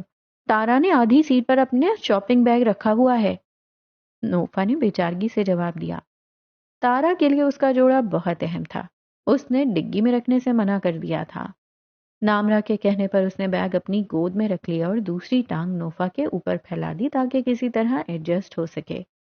گاڑی جیسے ہی ایک جھٹکے سے سٹارٹ ہوئی اور سلال نے اسے مین روڈ پر ڈالا، پچھلی سیٹ کا پینڈورا باکس کھل گیا۔ بھائی پتہ ہے آج مال میں کیا ہوا؟ تارا نے جوش سے آگے جھکتے ہوئے سلال کا کندھا ہلایا۔ آج تو بس ہم مرتے مرتے بچے ہیں۔ کیوں، کیا ہوا؟ کوئی سیل لگی تھی اور تم لوگوں نے کسی کو کچل دیا؟ سلال نے اسٹیئرنگ گھماتے ہوئے آئینے میں تارا کو دیکھا۔ ارے نہیں بھائی، کچلنے ہی والے تھے، وہ بھی پتہ ہے کس کو؟ آپ کے فیورٹ سرجن کو، تارا نے ہاتھ نچا کر کہا۔ کیا؟ اچانک گاڑی کے سامنے آنے والے کتے کو بچاتے ہوئے سلال نے بے ساختہ بریک لگائی جس سے پچھلی سیٹ پر موجود تینوں خواتین ایک دوسرے کے اوپر جا گریں۔ ڈاکٹر حق بزدار، وہ مال میں کیا کر رہے تھے اور تم لوگوں نے کیا کیا؟ چونکنے کی باری نیمل کی بھی تھی۔ کیا حق وہاں آیا تھا؟ اور پھر 5 منٹ بعد پوری کتھا سن کر سلال کا چہرہ سرخ پڑ چکا تھا۔ آج تم لوگوں کے ہاتھوں ایک سرجن شہید ہوتے ہوتے بچ گیا۔ سرجن نہیں، نیلا تھوتا، نامرا نے تصحیح کی۔ دادی نے حق کی نیلی آنکھوں کی وجہ سے اس کا نام نیلا تھوتا رکھا ہوا تھا۔ کتنی بار کہا ہے مال میں بچوں والی حرکتیں نہ کیا کرو۔ نیمل کو پتہ نہیں کیوں مگر کوفت سی ہوئی۔ وہ جانتی تھی کہ حق بازدار کی دنیا ان کی دنیا سے کتنی مختلف تھی۔ وہاں ان چھوٹی چھوٹی نادانیوں کی کوئی گنجائش نہیں تھی۔ سلال نے ساتھ بیٹھی نیمل کے موڈ کو بھانپ لیا۔ اس نے مسکراہٹ ضبط کرتے ہوئے گہرا سانس لیا۔ خیر جو بھی ہو، شکر یہ ہے کہ تم لوگوں کی شاپنگ مکمل ہو گئی۔ ابھی کہاں، ابھی تو رہتی ہے۔ تارا فوراً تنک کر بولی تو سلال نے نفی میں سر ہلایا۔ عورتوں کی شاپنگ بھلا کبھی مکمل ہو سکتی ہے؟ گاڑی اب شبگیر ہاؤس کی جانب جانے والے راستے پر مڑ چکی تھی۔ 15 منٹ کا راستہ تھا۔ پچھلی سیٹ پر بیٹھی تینوں بہنیں اب تھکن سے چور ہو کر ایک دوسرے کے کندھوں پر سر ٹکائے سستا رہی تھیں، جبکہ نیمل کسی گہری سوچ میں غرق نظر آتی تھی۔ سلال نے محسوس کیا مگر پوچھا نہیں، شاید یہ صحیح وقت نہیں تھا۔ شاپنگ مال کے شور و غوغا سے دور اب شبگیر ہاؤس پر شام کے ملگرے سائے گہرے ہو رہے تھے۔ رات کا کھانا بن رہا تھا۔ دادی اور زہرا بیگم کو ساری شاپنگ دکھانے کے بعد نیمل نے کچن کا رخ کیا اور کانچ کا صاف ستھرا پیالہ اٹھایا جس میں وہ مال کے چائنیز آؤٹ لیٹ سے خاص طور پر پیک کروا کر لائی گئی گرم گرم ڈرم سٹک سجا چکی تھی۔ اس کے ساتھ گھر میں سوپ بنایا گیا۔ سادہ سوٹ میں بالوں کو ڈھیلے جوڑے میں باندھے وہ گرم شال اوڑھتی اپنے گھر سے نکل کر گلی میں بائیں جانے بڑھی۔ اس کے ہاتھ میں ٹرے تھی۔ 4 گھر چھوڑ کر ہی وہ ایک عالی شان سی 2 منزلہ کوٹھی استادہ تھی جس کے مرکزی لوہے کے سیاہ گیٹ پر پالش شدہ پیتل کی چمکتی ہوئی تختی لگی تھی۔ سکندر ہاؤس۔ دہائیوں پہلے جب شبگیر خاندان پاکستان شفٹ ہوا تھا تب سرمد صاحب کی پھپھو اس خاندان میں بیاہی گئی تھیں۔ وہ تو آج زندہ نہیں تھیں مگر اولاد تھی اور یوں آنا جانا لگا رہتا تھا۔ اس گھر کے افراد شبگیروں کو کچھ خاص پسند نہیں کرتے تھے مگر نیمل کے وہاں جانے کی ایک بڑی وجہ آصفہ سکندر تھیں، سقراط اور سرمد صاحب کی پھپھو کی بیٹی جو اب بچوں کی پھپھو لگتی تھیں۔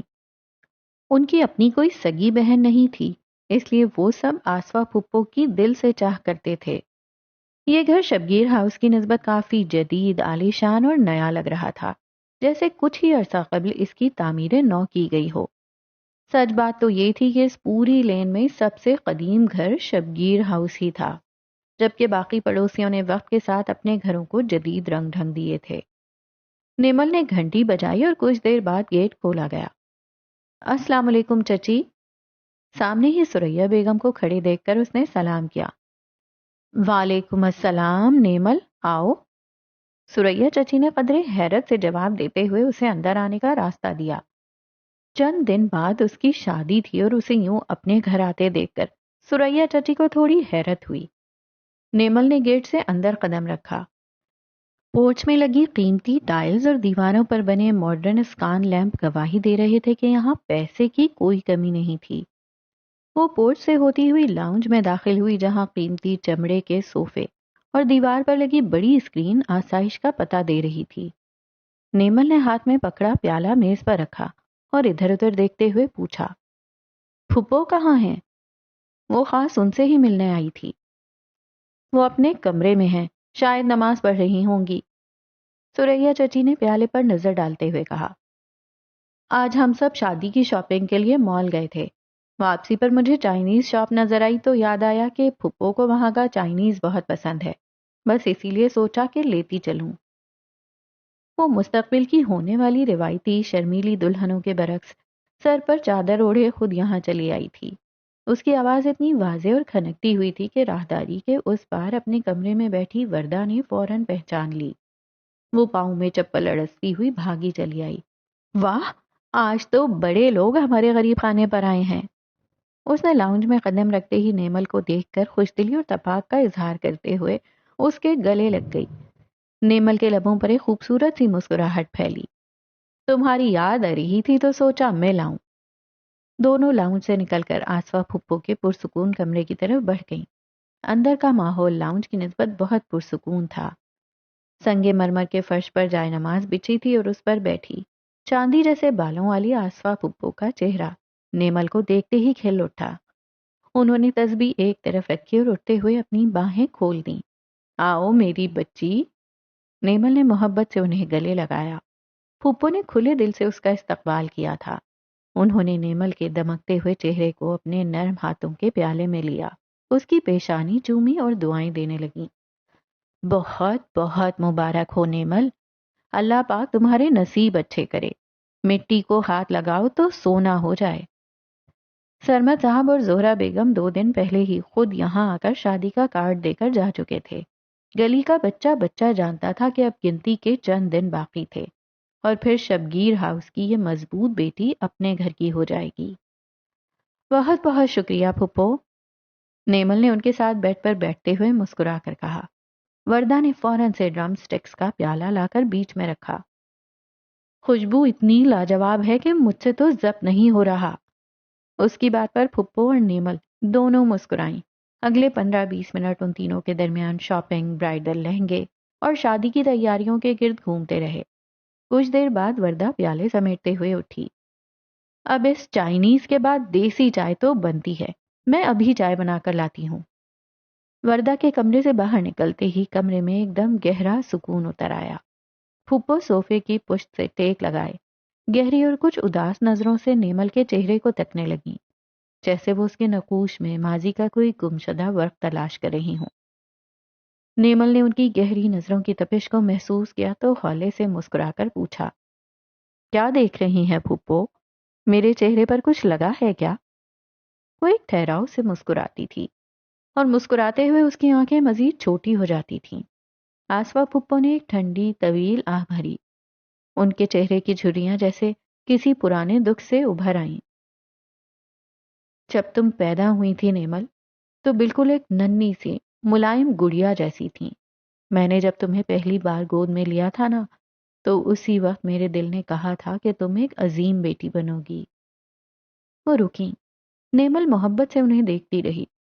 وقت نے انہیں وقت سے پہلے بوڑھا کر دیا تھا، ورنہ وہ خاندان کی سب سے ذہین لڑکی تھی۔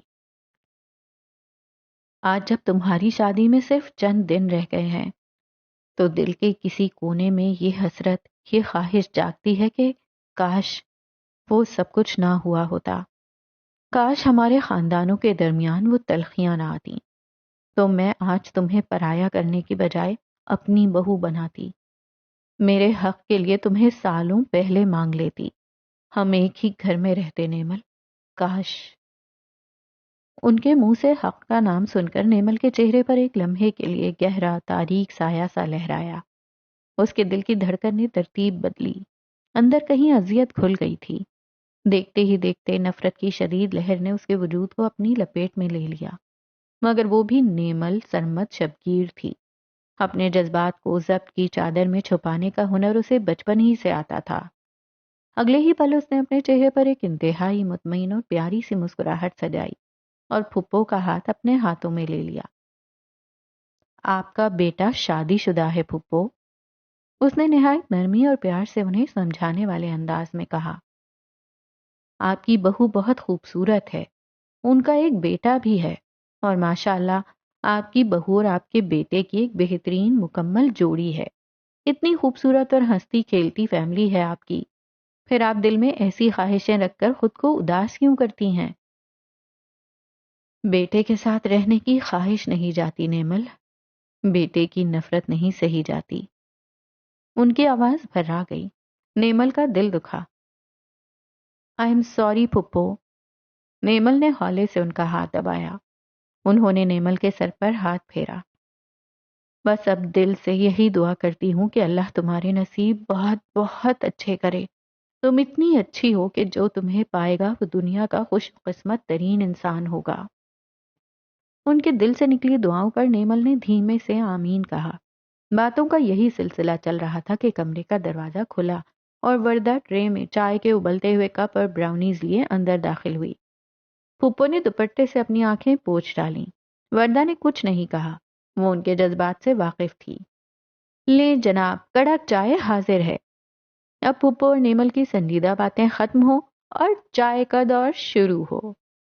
وردہ کی چہک پر کمرے کا بوجھل پن یکدم ہوا ہو گیا اور نیمل نے چائے کا گرم کپ تھامتے ہوئے ایک بار پھر خود کو اس حقیقت کے لیے تیار کر لیا کہ اب اس کا سفر کسی دوسرے راستے پر شروع ہونے والا تھا، جہاں ماضی کی غلطیوں کی کوئی جگہ نہیں تھی۔ ابھی اس نے چائے کا پہلا گھونٹ ہی لیا تھا کہ لاؤنج میں تیز اور نپے تلے قدموں کی چاپ ابھری۔ اگلے ہی لمحے لاؤنج کا رخ کرتے ہوئے کمرے کے کھلے دروازے کے سامنے طالب نمودار ہوا۔ طالب، وردہ کا بڑا بھائی، 24 سال کا ایک خوش مزاج اور سنجیدہ نوجوان تھا، جس نے حال ہی میں صحافت کی دنیا میں قدم رکھا تھا۔ اس کی آنکھوں میں ایک نو آموز جرنلسٹ کی سی چمک اور چہرے پر ایک گہرا ٹھہراؤ تھا جو اس کی عمر سے کہیں زیادہ دکھائی دیتا تھا۔ کندھے پر لٹکا ہوا چمڑے کا بیگ اور آستینیں کوہنیوں تک چڑھی ہوئی اس بات کی گواہی دے رہی تھی کہ وہ ابھی ابھی فیلڈ سے لوٹا تھا۔ جیسے ہی اس کی نظر نیمل پر پڑی، اس کے بڑھتے ہوئے قدم ایک پل کے لیے ٹھٹک گئے۔ اس کے چہرے پر سرخی اور احترام کا ایک ملا جلا تاثر ابھرا۔ وہ نیمل سے بچپن سے ہی انسپائر تھا اور وہ اس سے ہمیشہ ایک خاص اور بے پناہ ادب کے ساتھ ملتا تھا۔ السلام علیکم۔ طالب نے اپنی نظریں فوراً فرش کی طرف جھکاتے ہوئے دھیمے لہجے میں سلام کیا۔ وعلیکم السلام، آؤ طالب بیٹے، چائے پیو۔ پھپھو کے کہنے پر وہ اپنا بیگ باہر رکھتے خاموشی سے اندر آ گیا۔ نیمل نے چائے کا کپ میز پر رکھتے ہوئے اس کی طرف دیکھا اور روایتی بڑی کزن والے انداز میں پوچھا، کہیے طالب صاحب، کیسی چل رہی ہے آپ کی جرنلزم؟ آج کل تو بڑے تیکھے آرٹیکلز لکھ رہے ہیں۔ طالب نے نیمل کی طرف براہ راست دیکھنے سے گریز کرتے ہوئے میز پر دھرے چائے کے کپ کو دیکھا۔ اس کے چہرے پر ایک ہلکی سی سرخی دوڑ گئی۔ آج اتوار تھا، لیکن وہ پھر بھی اپنی کسی تحقیق کے سلسلے میں خوار ہو کر آ رہا تھا۔ جی بس کوشش کر رہا ہوں کہ سچ لکھ سکوں۔ فیلڈ کا کام تھوڑا مشکل ہے مگر مزہ آتا ہے۔ وہ براہ راست نیمل کو دیکھنے سے گریز کرتا تھا۔ سچ لکھنا اور سچ کا سامنا کرنا دونوں ہی بہت ہمت کا کام ہے طالب۔ اللہ تمہیں اس فیلڈ میں بہت کامیاب کرے۔ نیمل نے خلوص دل سے دعا دی۔ بہت شکریہ۔ طالب کے لیے نیمل کے سامنے زیادہ دیر بیٹھنا مشکل ہو رہا تھا۔ سارا دن دھوپ میں گھوم گھوم کر دیکھا رنگت کتنی کالی کر لی ہے، اس پر تو فائزہ بیوٹی کریم بھی اثر نہیں کرے گی۔ وردہ نے طنزیہ کہا تو نیمل مسکرا دی۔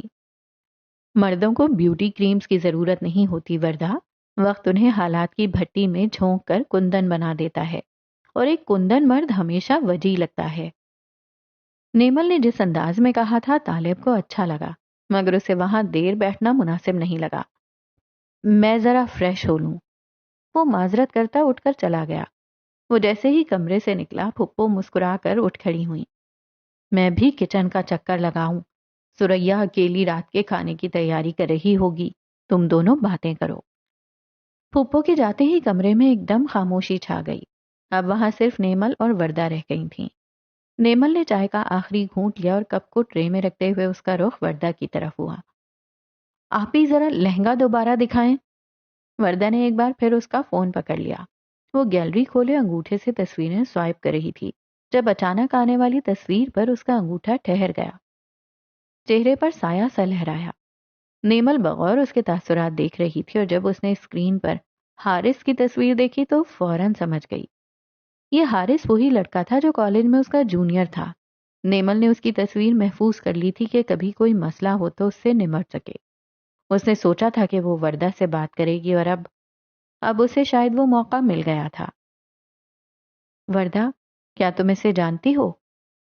نیمل نے دھیمی مگر وزنی آواز میں پکارا۔ وردہ نے چونک کر اسے دیکھا۔ میں اسے مجھے تم سے ایک ضروری بات کرنی تھی۔ نیمل نے اپنی چادر کو کندھوں پر درست کیا۔ کیا یہ لڑکا تمہیں پریشان کرتا ہے؟ نہیں، اس نے مجھے پروپوز کیا تھا، میں نے ریجیکٹ کر دیا۔ وردہ نے قدرے ناگواری سے کہا۔ تو کیا تم اس سے بات کرتی ہو؟ اس کی آواز دھیمی اور رازدارانہ تھی۔ ایک کزن، ایک رشتہ دار ہونے کی حیثیت سے نیمل کو یہ اپنا فرض لگ رہا تھا کہ وہ وردہ کو سمجھائے۔ وردہ نے جیسے ہی یہ بات سنی، اس نے ناگواری سے اپنا رخ بدلا۔ آپ ان فضول لوگوں کا ذکر کیوں لے کر بیٹھ گئیں؟ میں نے کہا نا میں ریجیکٹ کر چکی ہوں، پھر یہ سوال کیوں؟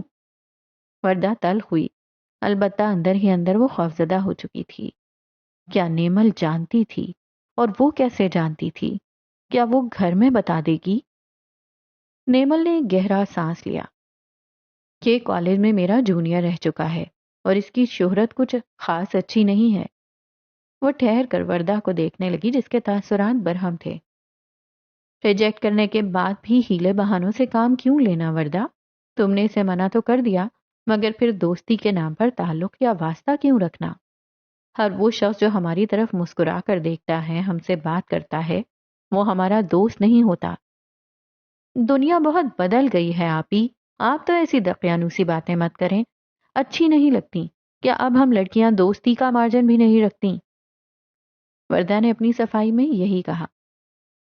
دنیا لڑکیوں کے لیے کبھی نہیں بدلتی وردہ، دنیا لڑکیوں کو مارجن نہیں دیتی، تم بھی کسی کو مت دو۔ نیمل کے یہ الفاظ اتنے وزنی تھے کہ وردہ کے پاس کہنے کو کوئی لفظ باقی نہیں رہا۔ وہ بس خاموشی سے سر جھکائے نیمل کی بات سنتی رہی۔ اسے اپنی غلطی کا اندازہ ہو رہا تھا، پر شاید وہ ماننے کو تیار نہیں تھی۔ لو بھلا، کسی سے دوستی کا تعلق رکھنا بھی برا ہوتا ہے؟ کیا لڑکیاں اتنا سا مارجن بھی ڈیزرو نہیں کرتی؟ مجھے پتا ہے تم سمجھدار ہو، پر پھر بھی سنبھل کر رہنا۔ نیمل بیڈ سے اٹھی، اس نے اپنی چادر کو سر پر ڈالا۔ وردہ نے اسے مزید بیٹھنے کا نہیں کہا، اس کا دل بددل ہو چکا تھا۔ آخر کی بات نیمل تک کیسے پہنچی؟ سوچ سوچ کر خون ابل رہا تھا۔ وہ 19-20 سال کی ایک کم عمر لڑکی تھی، وہ عمر جس میں لڑکیوں کو سب کچھ ٹھیک لگتا ہے، وہ عمر جس میں لڑکیوں کو مارجن چاہیے ہوتا ہے۔ نیمل اسے اور باقیوں کو خدا حافظ کہتی چلی گئی۔ اس کے جانے کے بعد کمرے میں پھیلی خاموشی وردہ کو کاٹنے کو دوڑ رہی تھی۔ اس کا دل اندر سے بری طرح سلگ رہا تھا۔ نیمل کی وہ نصیحتیں اس کی انا کو بری طرح چبھ گئی تھیں۔ اس نے ایک جھٹکے سے میز پر رکھی بڑی ٹرے اٹھائی اور پیر پٹکتی ہوئی کچن کی طرف بڑھ گئی۔ کچن میں ایک طرف پھپھو چولہے کے پاس کھڑی ہانڈی کے لیے پیاز ٹماٹر کا مسالہ بھون رہی تھیں، جس کی خوشبو پورے کچن میں پھیلی ہوئی تھی، تو دوسری طرف سریا چچی سنک کے پاس کھڑی سبزیاں دھو رہی تھیں۔ وردہ نے برتن سنک میں اتنے زور سے پٹخے کہ شیشے کے ٹکرانے کی تیز آواز گونجی۔ اس کا چہرہ غصے سے لال ہو رہا تھا۔ کیا ہوا، سب ٹھیک ہے؟ پھپھو نے چمچ ہلاتے پوچھا۔ چلی گئی ہے محترمہ، وردہ نے اپنے دوپٹے کا پلو کندھے پر ڈالتے ہوئے زہریلے لہجے میں کہا۔ اب اگلے گھر جا کر بھی ساس سسر کو ایسے ہی دن رات لیکچر دیا کرے گی۔ وردہ کا دل کانچ کا تھا، پل میں میلا ہو جاتا اور پل میں چمکنے لگتا۔ اس کے لہجے کی یہ تلخی کچن میں موجود دونوں عورتوں کے لیے غیر متوقع تھی۔ سریا چچی نے، جن کے کان ایسی باتوں کے لیے ہمیشہ کھڑے رہتے تھے، فوراً ہاتھ میں پکڑی چھری ایک طرف رکھی اور مڑ کر وردہ کے قریب آئیں۔ کیا ہوا وردہ؟ کچھ کہا ہے کیا اس نے تمہیں؟ انہوں نے دبی آواز میں پوچھا، جیسے کوئی بہت بڑا راز اگلوانا چاہ رہی ہوں۔ وردہ کا دل اس وقت نیمل کے بارے میں بہت برا بولنے کا کر رہا تھا، مگر وہ براہ راست اپنی چوری کا ذکر نہیں کرنا چاہتی تھی، اس لیے اس نے بڑی چالاکی سے بات کا رخ موڑ دیا۔ اسے معلوم تھا کہ نیمل کے خلاف اپنی ماں کو کیسے چنگاری لگانی ہے۔ باقی کا پورا بارود سمیٹنا سریا بیگم کا اپنا موروثی کام تھا۔ کہنا کیا ہے امی، اپنی شادی کا جوڑا تو ایسے دکھا رہی تھی جیسے دنیا میں پہلی بار کسی نے سرخ لہنگا دیکھا ہو۔ غرور تو دیکھو ذرا محترمہ کا، اس نے منہ بناتے ہوئے کہا۔ پھپھو نے حیرت سے اسے دیکھا۔ جوڑا دیکھنے کا اصرار وردہ کا تھا۔ کیا وہ خود لے کر آئی ہے اپنا جوڑا؟ سریا چچی کے تیور یک دم بدل گئے۔ شادی سر پر ہے اور وہ خود بازاروں میں خوار ہو رہی ہے۔ اور کیا امی، ساری کی ساری بہنیں خود گئی تھیں اور اپنی پسند کا جوڑا لائی ہیں۔ وردہ نے جلتی پر تیل چھڑکا۔ یہ سنتے ہی رخسار پھپھو کے چہرے کی وہ شفیق سی جوت یکدم بجھ گئی۔ انہوں نے چمچہ چلانا بند کر دیا اور ایک اداس سانس لیا۔ وہ جانتی تھیں کہ اب یہاں سے شبگیر خاندان کی برائی کا وہ لامتناہی سلسلہ شروع ہونے والا تھا، جسے روکنا ان کے بس میں نہیں ہوگا۔ تو یہاں میں روکتی ہوں آج کی ایپیسوڈ کو، اور آج کے ایپیسوڈ میں پتہ ہے میں نے کیا چیز مس کی؟ جی جناب، تو وہ کوئی چیز نہیں ہے، ایک کیریکٹر ہے، اور وہ ہے سقراط شبگیر۔ تو آج کے ایپیسوڈ میں اس کا کوئی پارٹ مجھے نہیں نریٹ کرنے کو ملا، آپ کو بھی سننے کو نہیں ملے گا، اور مجھے لگتا ہے آپ بھی مس کرنے والے ہیں اسے۔ لیکن بڑی مزیدار ایک انٹری ہوئی ہے سکندر فیملی کی۔ اب یہاں پہ ہم نے دیکھا ہے حق بزدار کی والدہ کو. تو یہ جو آسفا پھپھو ہیں یہ حق بزدار کی والدہ ہیں اور حق بزدار ان سے ناراض ہے. کیوں ناراض ہے یہ نہیں پتا. آپ کو پتا ہے تو مجھے ضرور بتائیں کہ حق بزدار اپنی والدہ سے کیوں ناراض ہے. اچھا ایک چیز جو میں نے اس ایپیسوڈ کے سٹارٹ میں ہی محسوس کی وہ ایک میسج تھا جو نور راجپوت کی طرف سے دیا گیا ہمیں اور خاص طور پر ان بچیوں کو جو اس وقت میڈیسن پڑھ رہی ہیں کہ ریسرچ بہت امپورٹنٹ ہے. مطلب یہ کہ صرف میڈیسن پڑھ لینا اور پھر پریکٹسنگ ڈاکٹر ہو جانا is not the and of a doctors life, بلکہ یہ ریسرچ جو ہے فارماسیوٹیکل کمپنی میں میڈیسن کے تھرو اور باقی آئی ڈونٹ نو جو جو فیلڈس ہیں میڈیسن کی ان میں ریسرچ کرنا بہت امپورٹنٹ ہے. اینڈ ایز اے پاکستانی آئی فیل کہ ہمارے ہاں ریسرچ کی بہت کمی ہے. واپس آتے ہیں ناول کی طرف. تو حق بزدار کی جو وائف ہے سلوا کی فیملی جو ہے وہ کون ہے ابھی یہ ڈسکور نہیں ہوا. ابھی یہ پردہ پڑا ہے ہماری آنکھوں کے سامنے اور حق نے اب تک کوئی کسی بھی تقریب میں اپنی سسرال میں شرکت نہیں کی ہے. دس از دا فرسٹ ٹائم کہ وہ اپنے سسر کی برتھ ڈے میں شریک ہونے کے لیے جا رہا ہے. آبویسلی کسی اچھے موڈ کے ساتھ تو نہیں جا رہا، کوئی نہ کوئی تو وہاں پہ کھڑاک پھیلا کے آنا ہی ہے اس نے، ایسا میں ازیوم کر رہی ہوں. اب آئی ڈونٹ نو کیا ہوتا ہے لیکن لگتا ایسا ہی ہے. اور پھر یہ جو بندہ ہے نا جس نے اس سے وہ انویلپ بھجوایا تھا اور اس طرح ایکسیڈنٹ کے تھرو بھجوایا تھا، یہ بندہ کون ہے؟ یہ مجھے مسٹری لگ رہی ہے کہ یہ بندہ نا کوئی انہی کی فیملی میں سے کوئی نکلنے والا ہے. تو اب 2-3 سوال تو میں نے یہاں پہ اٹھا دیے ہیں کہ جناب حق بزدار کا اپنی والدہ سے کیا کلیش ہے، اور جس نے انویسٹیگیٹ کیا مطلب وہ جو ڈیٹیکٹیو تھا جس نے یہ ساری سلوا کے بارے میں معلومات اکٹھی کی تھیں اور پھر وہ انویلپ بھیجا تھا، وہ بندہ کون ہے. اور تیسری بات یہ ہے کہ سلوا کا اپنی ماں کے ساتھ ساتھ اپنے سسر سے بھی کلیش ہے، تو وہ کیا ہے. تو دیکھتے ہیں آگے چل کے کہانی کیسی نکلتی ہے. لیکن اگر آپ کو ان ساری چیزوں کے بارے میں آپ کوئی گیس کر رہے ہیں، کوئی تھیوری ہے تو ضرور بتائیے گا. اللہ حافظ.